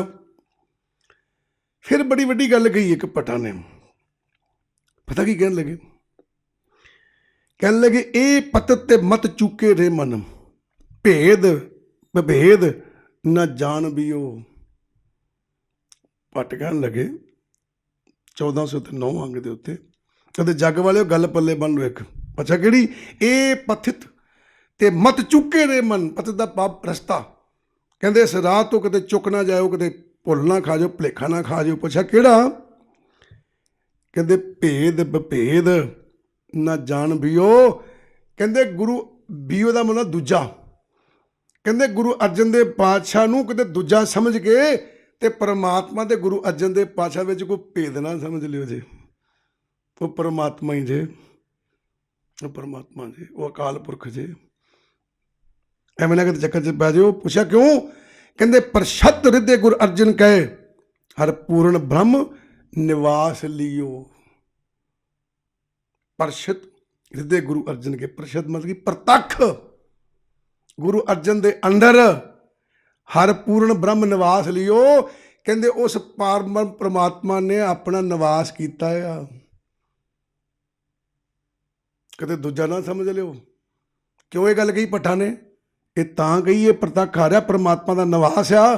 ਕਹਿੰਦੇ ਉਹ ਨਿਵਾਸ ਹੋਣ ਕਰਕੇ ਗੁਰੂ ਅਰਜਨ ਦੇਵ ਪਾਤਸ਼ਾਹ ਜਹਾਂਗੀਰ ਨੂੰ ਮਾੜਾ ਨਹੀਂ ਕਹਿ ਸਕਦੇ, ਨਹੀਂ ਕਹਿ ਸਕਦੇ। ਪਰ ਆਪਾਂ ਨਹੀਂ ਸੋਚਣਾ ਨਾ, ਆਪਾਂ ਤਾਂ ਸਾਰੇ ਅੱਜ ਤੱਕ ਇਹੀ ਕਹਿੰਦੇ ਰਹੇ। ਠੀਕ ਹੈ, ਪਰ ਧਿਆਨ ਦੇਣਾ, ਆਪਾਂ ਪੰਕਤੀਆਂ ਧਿਆਨ ਨਾਲ ਪੜ੍ਹੀਆਂ ਹੀ ਨਹੀਂ। ਹੁਣ ਅੱਗੇ ਪੜ੍ਹਿਓ ਕੀ ਕਹਿੰਦੇ ਗੁਰੂ ਅਰਜਨ ਦੇਵ ਪਾਤਸ਼ਾਹ। ਕਹਿੰਦੇ ਸੁਭਾਏ ਅਭਾਏ ਜੋ ਨਿਕਟ ਆਵੇ ਸੀਤ ਤੱਕ ਜਾਏ। ਸੁਭਾਏ ਅਭਾਏ, ਸੁਭਾਏ ਕੀ? ਚੰਗੀ ਭਾਵਨਾ ਵਾਲੇ ਲੋਕ। ਅਭਾਏ ਕੀ? ਮਾੜੀ ਭਾਵਨਾ ਵਾਲੇ ਲੋਕ, ਚੰਗੀ ਸੋਚ ਵਾਲੇ ਲੋਕ, ਮਾੜੀ ਸੋਚ ਵਾਲੇ ਲੋਕ। ਜੋ ਨਿਕਟ ਆਵੇ, ਅੱਗ ਬਲਦੀ ਪਈ ਸੀ, ਅੱਗ ਬਲਦੀ ਪਈ ਸੀ। ਹੁਣ ਧਿਆਨ ਦਿਓ, ਜੇ ਕੋਈ ਰਾਤ ਨੂੰ ਚੋਰ ਚੋਰੀ ਕਰਨ ਨਿਕਲੇ ਠੰਡ ਦੇ ਸਮੇਂ ਤੇ ਰਸਤੇ 'ਚ ਕਿਤੇ ਅੱਗ ਬਲਦੀ ਹੋਵੇ ਤੇ ਉਹਨੂੰ ਠੰਡ ਲੱਗਣ ਡਈ ਹੋਵੇ, ਹੈ ਤੇ ਚੋਰ, ਚੋਰੀ ਕਰਨ ਚੱਲਿਆ ਜਾਂ ਕਰਕੇ ਆਇਆ, ਹੈ ਤੇ ਚੋਰ, ਤੇ ਅੱਗ ਲਾ ਕੇ ਬਹਿ ਗਿਆ ਵੀ ਥੋੜ੍ਹੀ ਅੱਗ ਸੇਕ ਲਈਏ। ਕੀ ਕਦੀ ਅੱਗ ਨੇ ਕਿਹਾ ਤੂੰ ਤੇ ਚੋਰ ਹੈ, ਤੈਨੂੰ ਸੇਕਾ ਨਹੀਂ ਦੇਣਾ? ਕਿਹਾ ਕਦੀ? ਕਹਿੰਦੀ ਮੈਂ ਕੀ ਲੈਣਾ, ਉਹ ਤੇਰੇ ਕਰਮ ਨੇ, ਪਰ ਮੈਂ ਤੇ ਅੱਗ ਆ, ਮੈਂ ਤਾਂ ਸੇਕਾ ਦੇਣਾ, ਮੈਂ ਤਾਂ ਠੰਡ ਦੂਰ ਕਰਨੀ ਹੈ। ਤੇ ਗੁਰੂ ਅਰਜਨ ਦੇਵ ਪਾਤਸ਼ਾਹ ਕਹਿੰਦੇ ਉਹ ਜੇ ਅੱਗ किहदी ठंड दूर करदी है। कहंदे फिर मेरी बिरती भी तो इदां दी है, मैं भी तो वो अग्नि हाँ, भावें कोई चंगा होवे भावें कोई माड़ा होवे, मैं तां उहनूं शब्द दा निग देना ही देना आ। सुभाए अबाए जो निकट आवे, सीत तक आ जाए। कहंदा चंगी नीत वाला भावें कोई माड़ी नीत वाला जिहड़ा अग दे लागे आउंदा है ਉਹਦੀ ठंड खत्म ਹੁੰਦੀ है। ਤੇ ਗੁਰੂ ਜੀ ਕਹਿੰਦੇ ਜਿਹੜਾ ਮੇਰੇ ਸ਼ਬਦ ਲਾਗੇ ਆਉਂਦਾ, ਜਿਹੜਾ ਮੇਰੇ ਲਾਗੇ ਆਉਂਦਾ, ਭਾਵੇਂ ਕੋਈ ਚੰਗੀ ਸੋਚ ਵਾਲਾ ਭਾਵੇਂ ਕੋਈ ਮਾੜੀ ਸੋਚ ਵਾਲਾ, ਕਹਿੰਦੇ ਉਹਦੇ ਅੰਦਰ ਦੀ ਠੰਡ ਦੂਰ ਹੋਊਗੀ। ਕਹਿੰਦੇ ਗੁਰੂ ਅਰਜਨ ਦੇਵ ਮਹਾਰਾਜ ਕਹਿੰਦੇ ਮੈਂ ਤਾਂ ਜਹਾਂਗੀਰ ਦੇ ਅੰਦਰ ਜਿਹੜੀ ਠੰਡ ਸੀ ਨਾ ਉਹਨੂੰ ਸੇਕਾ ਦੇਣ ਗਿਆ, ਨਿੱਘ ਦੇਣ ਗਿਆ, ਕਿਉਂਕਿ ਸੱਚ ਆ ਉਹ ਗੁਰੂ ਨੂੰ ਪਿਆਰੀ ਸਾਧ ਸੰਗਤ ਜੀ। ਉਹ ਬੜੀ ਹੈਰਾਨਗੀ ਵਾਲੀ ਗੱਲ ਹੈ ਕਿਹੜੀ ਕਿ ਅੱਜ ਆਪਾਂ ਗੁਰੂ ਗ੍ਰੰਥ ਸਾਹਿਬ ਦੇ ਦਰਸ਼ਨ ਕਰ ਰਹੀਏ ਤੇ ਅਸੀਂ ਬੜੇ ਆਪਣੇ ਨੂੰ ਭਾਗਾਂ ਵਾਲੇ ਸਮਝਦੇ ਵੀ ਬੜੇ ਕਰਮ ਚ ਅੱਗੇ ਸਾਡੇ ਕਿ ਅਸੀਂ ਗੁਰੂ ਗ੍ਰੰਥ ਸਾਹਿਬ ਦੇ ਦਰਸ਼ਨ ਕੀਤੇ ਆ। ਤੇ ਗੁਰੂ ਪਿਆਰਿਓ, ਜੇ ਕਿਸੇ ਸਾਡੇ ਗੁਰੂ ਸਾਹਿਬਾਂ ਦੇ ਦਰਸ਼ਨ ਕੀਤੇ ਸੀ ਉਹਨਾਂ ਹੱਥਾਂ 'ਤੇ ਮੱਥੇ ਟੇਕਣ ਜਾਂਦੇ ਆ ਤੇ ਕੀ ਉਹ ਜਹਾਂਗੀਰ ਨੇ ਗੁਰੂ ਅਰਜਨ ਦੇਵ ਮਹਾਰਾਜ ਦੇ ਦਰਸ਼ਨ ਕੀਤੇ ਆ? ਉਹਨੇ ਦਰਸ਼ਨ ਕੀਤੇ ਨਾ। ਤੇ ਲਓ ਸਾਹਿਬ ਗੁਰੂ ਅਰਜਨ ਦੇਵ ਮਹਾਰਾਜ ਲਿਖਣ ਰਹੇ ਨੇ ਉਹਦੇ ਸੁਭਾਏ ਅਭਾਏ ਜੋ ਨਿਕਟ ਆਵੇ। ਕੋਈ ਚੰਗੀ ਨੀਤ ਵਾਲਾ, ਕੋਈ ਮਾੜੀ ਨੀਤ ਵਾਲਾ, ਕੋਈ ਚੰਗੇ ਆਚਰਣ ਵਾਲਾ, ਕੋਈ ਮਾੜੇ ਆਚਰਣ ਵਾਲਾ, ਕੋਈ ਚੰਗੀ ਸੋਚ ਵਾਲਾ, ਕੋਈ ਮਾੜੀ ਸੋਚ ਵਾਲਾ, ਅੱਗ ਦੇ ਜਿਹੜਾ ਲਾਗੇ ਆਉਂਦਾ ਉਹਦੀ ਠੰਡ ਦੂਰ ਹੁੰਦੀ ਹੈ। ਤੇ ਕਹਿੰਦੇ ਭਾਈ ਮੈਂ ਵੀ ਤੇ ਉਹੀ ਆ ਗਿਆ। ਕਹਿੰਦੇ ਆਪ ਪਰ ਕਾ ਕਛੂ ਨਾ ਜਾਣੇ ਸਦਾ ਸਹਿਜ ਸੁਭਾਏ। ਕਹਿੰਦੇ ਜਿਹੜੀ ਅੱਗ ਬਲਦੀ ਹੁੰਦੀ ਨਾ ਧੂਣੀ ਤੋਂ ਖੰਡੀ ਹੁੰਦੀ, ਆਪ ਪਰ ਕਾ ਪਸ਼ੂ ਨਾ ਜਾਣੇ। ਕਹਿਣ ਲੱਗੇ ਗੁਰੂ ਸਾਹਿਬ ਨੇ ਉਹ ਜਿਹੜੀ ਅੱਗ ਆ ਨਾ ਉਹ ਆਪਣਾ ਪਰਾਇਆ ਕੁਝ ਨਹੀਂ ਜਾਣਦੀ। ਕਦੀ ਅੱਗ ਬਲਦੀ ਹੋਵੇ ਤੇ ਕਦੀ ਅੱਗ ਦੇ ਮੂੰਹ 'ਚ ਸੁਣਿਆ ਵੀ ਭਾਈ ਤੂੰ ਮੇਰੇ ਲਾਗੇ ਬਹਿ ਜਾ, ਤੂੰ ਮੇਰਾ ਆਪਣਾ ਆ ਤੇ ਤੂੰ ਪਰਾਇਆ, ਮੈਂ ਤੇ ਤੈਨੂੰ ਸੇਕਾ ਨਹੀਂ ਦੇਣਾ, ਮੇਰੇ ਕੋਲ ਤੋਂ ਨਿੱਘਾ ਨਹੀਂ ਹੋ ਸਕਦਾ ਕਿਉਂਕਿ ਤੂੰ ਤੇਰਾ ਮੇਰਾ ਨਾਤਾ ਕੋਈ ਨਹੀਂ, ਸੰਬੰਧ ਕੋਈ ਨਹੀਂ। ਉਹ ਕਹਿੰਦੇ ਆਪ ਪਰ ਕਾ ਕਛੂ ਨਾ ਜਾਣੇ ਸਦਾ ਸਹਿਜ ਸੁਭਾਏ।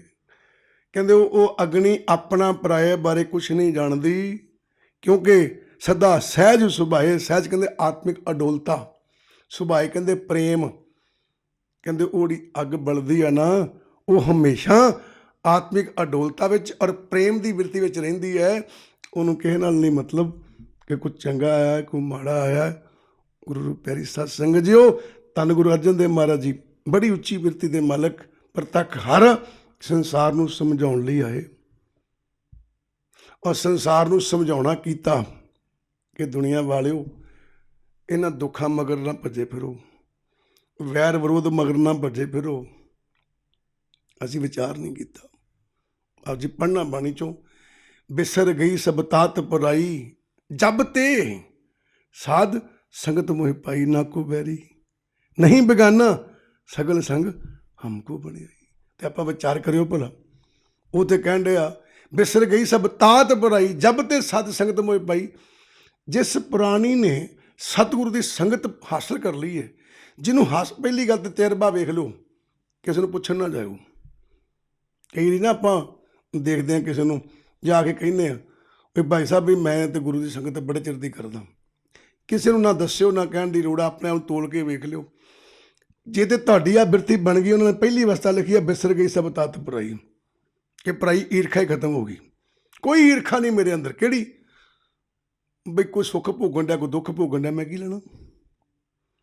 ਕਿਸੇ ਦਾ ਘਰ ਛੋਟਾ ਕਿ ਵੱਡਾ, ਮੈਂ ਕੀ ਲੈਣਾ?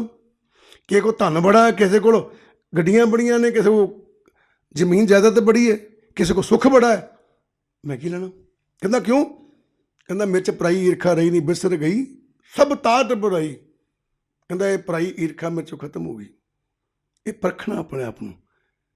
ਪਰ ਜਦੋਂ ਤੁਹਾਨੂੰ ਲੱਗੇ ਵੀ ਮੇਰੇ ਅੰਦਰ ਈਰਖਾ ਖਤਮ ਹੋ ਗਈ ਹੈ ਤੇ ਸਮਝ ਲਿਓ ਜਬ ਤੇ ਸਾਧ ਸੰਗਤ ਮੋਹਿ ਪਾਈ, ਇਹਦਾ ਮਤਲਬ ਕਿ ਤੁਹਾਡੇ ਅੰਦਰ ਦੀ ਬਿਰਤੀ ਗੁਰੂ ਦੀ ਸੰਗਤ ਕਰਨ ਲੱਗ ਪਈ ਹੈ, ਸੰਗਤ ਹੋ ਗਈ ਹੈ। ਸੰਗਤ ਦਾ ਭਾਵ ਕੀ ਹੈ? ਤੁਹਾਡਾ ਗੁਰੂ ਨਾਲ ਮਿਲਾਪ ਹੋ ਗਿਆ ਹੈ, ਤੁਹਾਡੀ ਸੋਚ ਗੁਰੂ ਵਰਗੀ ਹੋ ਗਈ। ਸੰਗਤ ਦਾ ਭਾਵ ਤਾਂ ਇਹ ਹੈ ਕਿਸੇ ਵਰਗਾ ਹੋ ਜਾਣਾ, ਹੈ ਨਾ।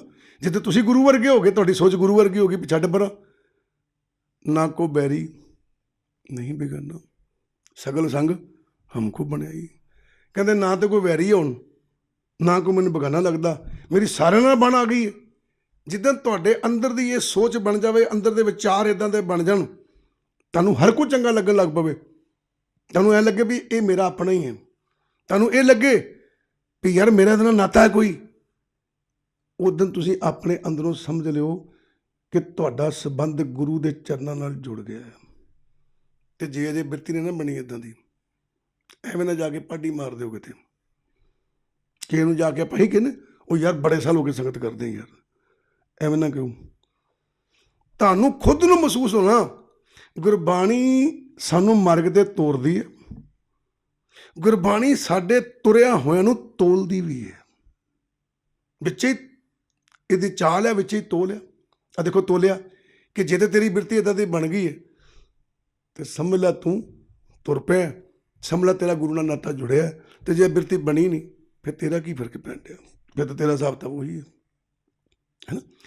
ਐਸੀ ਬਿਰਤੀ ਬਣਾਉਣੀ ਆਪ ਜੀ ਨੇ ਕਿ ਆਪ ਜੀ ਗੁਰਬਾਣੀ ਪੜ੍ਹਦਿਆਂ ਸੁਭਾਅ ਤਬਦੀਲ ਹੋ ਜਾਵੇ। ਤੇ ਤਬਦੀਲ ਗੁਰਬਾਣੀ ਪੜ੍ਹਦਿਆਂ ਸੁਭਾਅ ਤਾਂ ਹੋਣਾ ਜੇ ਗੁਰਬਾਣੀ ਪੜ੍ਹਦਿਆਂ ਨਿਤਨੇਮ ਕਰਦਿਆਂ ਉਹ ਨਿਤਨੇਮ ਕੀਤਾ ਮੇਰੇ ਮਨ ਵਿੱਚ ਟਿਕ ਗਿਆ, ਉਹ ਨਿਤਨੇਮ ਕੀਤਾ ਮੇਰੀ ਮਨ ਦੀ ਇੱਕ ਐਸੀ ਜਗ੍ਹਾ ਤੇ ਬਹਿ ਗਿਆ, ਮੇਰੇ ਮਨ ਦਾ ਹਿੱਸਾ ਬਣ ਗਿਆ ਉਹ ਨਿਤਨੇਮ, ਮੇਰੇ ਮਨ ਦਾ ਹਿੱਸਾ ਬਣ ਗਿਆ ਸੁਖਮਨੀ ਦਾ ਪਾਠ, ਫਿਰ ਤੇ ਗੱਲ ਬਣਨੀ। ਤੇ ਜੇ ਮੈਂ ਪਾਠ ਕਰਦਾ ਰਿਹਾ ਉਹ ਗੁਰਬਾਣੀ ਮੇਰੇ ਮਨ ਦਾ ਹਿੱਸਾ ਬਣੀ ਨਹੀਂ ਅਜੇ ਤੱਕ, ਮੇਰੇ ਮਨ ਵਿੱਚ ਟਿਕਾਈ ਨਹੀਂ ਹੈਗਾ, ਮੇਰਾ ਮਨ ਭਟਕਦਾ ਆ, ਹੈ ਨਾ, ਮੈਨੂੰ ਕੋਈ ਚੰਗਾ ਲੱਗਦਾ ਹੀ ਨਹੀਂ, ਹੈ ਨਾ। ਮੇਰੀ ਮਨ ਬਿਰਤੀ ਇੱਦਾਂ ਦੀ, ਛੱਡ ਪਰਾਂ ਯਾਰ ਇਹ ਗੰਦੇ ਲੋਕ ਨੇ। ਗੁਰੂ ਪਿਆਰਿਓ, ਰੱਬ ਦਾ ਪਿਆਰਾ ਜਿਹਦੇ ਅੰਦਰ ਗੁਰੂ ਬਾਣੀ ਦਾ ਵਾਸਾ ਹੈ, ਉਹਦੀ ਬਿਰਤੀ ਇੱਦਾਂ ਦੀ ਹੈ ਕਿ ਕਦੀ ਵੀ ਕਿਸੇ ਦੇ ਧਰਮ ਨੂੰ ਜਾਂ ਕਦੀ ਕਿਸੇ ਇਨਸਾਨ ਦੀ ਨਿੰਦਿਆ ਨਹੀਂ ਕਰਦਾ, ਉੱਥੇ ਕੋਈ ਗੱਲ ਕਹਿੰਦਾ ਨਾ, ਠੀਕ ਹੈ, ਜਿੱਦਾਂ ਦਾ ਕੋਈ ਇਨਸਾਨ ਹੈ ਉਹਦੀ ਆਪਣੀ ਬਿਰਤੀ ਹੈ। ਧਿਆਨ ਦੇਣਾ, ਕਿਸੇ ਨੂੰ ਜੋੜਨਾ ਪਰਉਪਕਾਰ ਆ,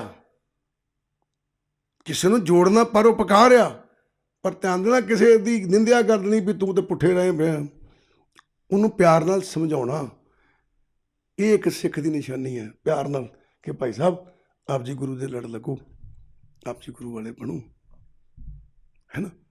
ਆਪ ਜੀ ਨੂੰ ਕਹਿ ਦੇਣਾ ਉਹ ਛੱਡ ਪਰਾਂ ਯਾਰ ਤੂੰ, ਤੈਨੂੰ ਕਿਉਂ ਪਤਾ ਇਹ ਮਰ ਕਿੱਦਾਂ ਦਾ ਹੁੰਦਾ, ਇਹਦਾ ਮਤਲਬ ਤੁਸੀਂ ਦਿਲ ਤੋੜਤਾ ਉਹਦਾ, ਇਹਦਾ ਮਤਲਬ ਤੁਸੀਂ ਜੁੜੇ ਨਹੀਂ, ਠੀਕ ਹੈ ਬਈ। ਜਿਹੜਾ ਜੁੜਿਆ ਅੰਦਰੋਂ ਉਹ ਐਦਾਂ ਦੀ ਬਿਰਤੀ ਰੱਖਦਾ ਜਿੱਦਾਂ ਦੀ ਬਿਰਤੀ ਆਪਾਂ ਅੱਜ ਸੁਣੀ ਹੈ। ਧੰਨ ਗੁਰੂ ਅਰਜਨ ਦੇਵ ਮਹਾਰਾਜ ਜੀ ਕਹਿਣ ਲੱਗੇ ਭਾਈ ਦੇਖੋ ਕਿੱਡੀ ਵੱਡੀ ਗੱਲ ਆਪਾਂ ਇਹ ਪੜ੍ਹੀ ਹੈ ਕਿ ਸੁਭਾਏ ਅਭਾਏ ਜੋ ਨਿਕਟ ਆਵੇ ਸੀਤ ਤੱਕ ਆ ਜਾਏ। ਉਹਦਾ ਕੋਈ ਚੰਗੇ ਭਾਵਨਾ ਕੋਈ ਮਾੜੀ ਭਾਵਨਾ ਲੈ ਕੇ ਅੱਗ ਦੇ ਲਾਗੇ ਆਵੇ, ਉਹਦੀ ਠੰਡਕ ਜ਼ਰੂਰ ਦੂਰ ਹੁੰਦੀ ਹੈ। ਗੁਰੂ ਦੇ ਚਰਨਾਂ ਨਾਲ ਕੋਈ ਭਾਵੇਂ ਮਾੜੀ ਸੋਚ ਭਾਵੇਂ ਚੰਗੀ ਲੈ ਕੇ ਆਵੇ, ਆ ਤੇ ਜਾਏ, ਲਾਗੇ ਬਹਿ ਤੇ ਜਾਵੇ, ਲਾਗੇ ਬੈਠੇ ਦਾ ਠੰਡ ਦੂਰ ਹੋਣੀ ਹੈ ਤੇ ਲਾਗੇ ਬੈਠੇ ਦੀ ਅੰਦਰ ਦੀ ਤਬਦੀਲੀ ਹੋਣੀ ਹੈ। ਉਹਨੂੰ ਨਿੱਘ ਮਿਲਣਾ ਹੀ ਮਿਲਣਾ, ਕਿਉਂਕਿ ਗੁਰੂ ਗ੍ਰੰਥ ਸਾਹਿਬ ਦੀ ਗੁਰਬਾਣੀ ਪੜ੍ਹ ਕੇ ਨਿੱਘ ਆਉਂਦਾ ਹੈ, ਨਿੱਘ ਆਉਣਾ ਹੀ ਆਉਣਾ, ਪਰ ਆਉਣਾ ਉਸੇ ਨੂੰ ਹੀ ਹੈ ਜਿਹੜਾ ਅੱਗ ਦੇ ਲਾਗੇ ਬੈਠਾ ਹੈ, ਤੇ ਮਨ ਦੇ ਵਿੱਚ ਸ਼ਾਂਤੀ ਉਸੇ ਦੇ ਆਉਣੀ ਹੈ ਜਿਹੜਾ ਧੰਨ ਧੰਨ ਸਾਹਿਬ ਸ੍ਰੀ ਗੁਰੂ ਗ੍ਰੰਥ ਸਾਹਿਬ ਜੀ ਦੇ ਚਰਨਾਂ ਨਾਲ ਜੁੜਿਆ ਹੈ। ਜਿਹੜਾ ਜੁੜਿਆ ਹੀ ਨਹੀਂ, ਜੁੜਨ ਦਾ ਭਾਵ ਇਹ ਨਹੀਂ ਕਿ ਤੁਸੀਂ ਬਾਹਰੋਂ ਪਹਿਰਾਵਾ ਪਾ ਲਿਆ ਤੇ ਕਹੋ ਜੁੜੇ ਹੋ। ਜੁੜਨ ਦਾ ਭਾਵ ਹੈ ਤੁਹਾਡੀ ਸੋਚ, ਤੁਹਾਡੇ ਅੰਦਰ ਦੀ ਸੋਚ, ਤੁਹਾਡੇ ਅੰਦਰ ਦੇ ਵਿਚਾਰ ਗੁਰੂ ਗ੍ਰੰਥ ਸਾਹਿਬ ਚਰਨਾਂ ਨਾਲ ਜੁੜ ਗਏ ਨੇ। ਜਿੱਦਾਂ ਦੇ ਤੁਸੀਂ ਗੁਰੂ ਗ੍ਰੰਥ ਸਾਹਿਬ ਦੇ ਬੋਲ ਨੇ ਉੱਦਾਂ ਦੀ ਤੁਹਾਡੀ ਸੋਚ ਹੋ ਗਈ ਹੈ, ਫਿਰ ਤੁਸੀਂ ਜੁੜੇ, ਵਰਨਾ ਜੁੜੇ ਨਹੀਂ। ਸੋ ਐਸੀ ਬਿਰਤੀ ਨੂੰ ਅਪਣਾਓ, ਮਾਲਿਕ ਚੜ੍ਹਦੀਆਂ ਕਲਾ ਕਰੇ, ਵੱਡਿਆਂ ਭਾਗਾਂ ਵਾਲਿਆਂ। ਆਓ ਇੱਥੇ ਸਮਾਪਤੀ ਕਰਦੇ ਫਤਿਹ ਕੇ ਜਾਈਏ। ਵਾਹਿਗੁਰੂ ਜੀ ਕਾ ਖਾਲਸਾ, ਵਾਹਿਗੁਰੂ ਜੀ ਕੀ ਫਤਿਹ।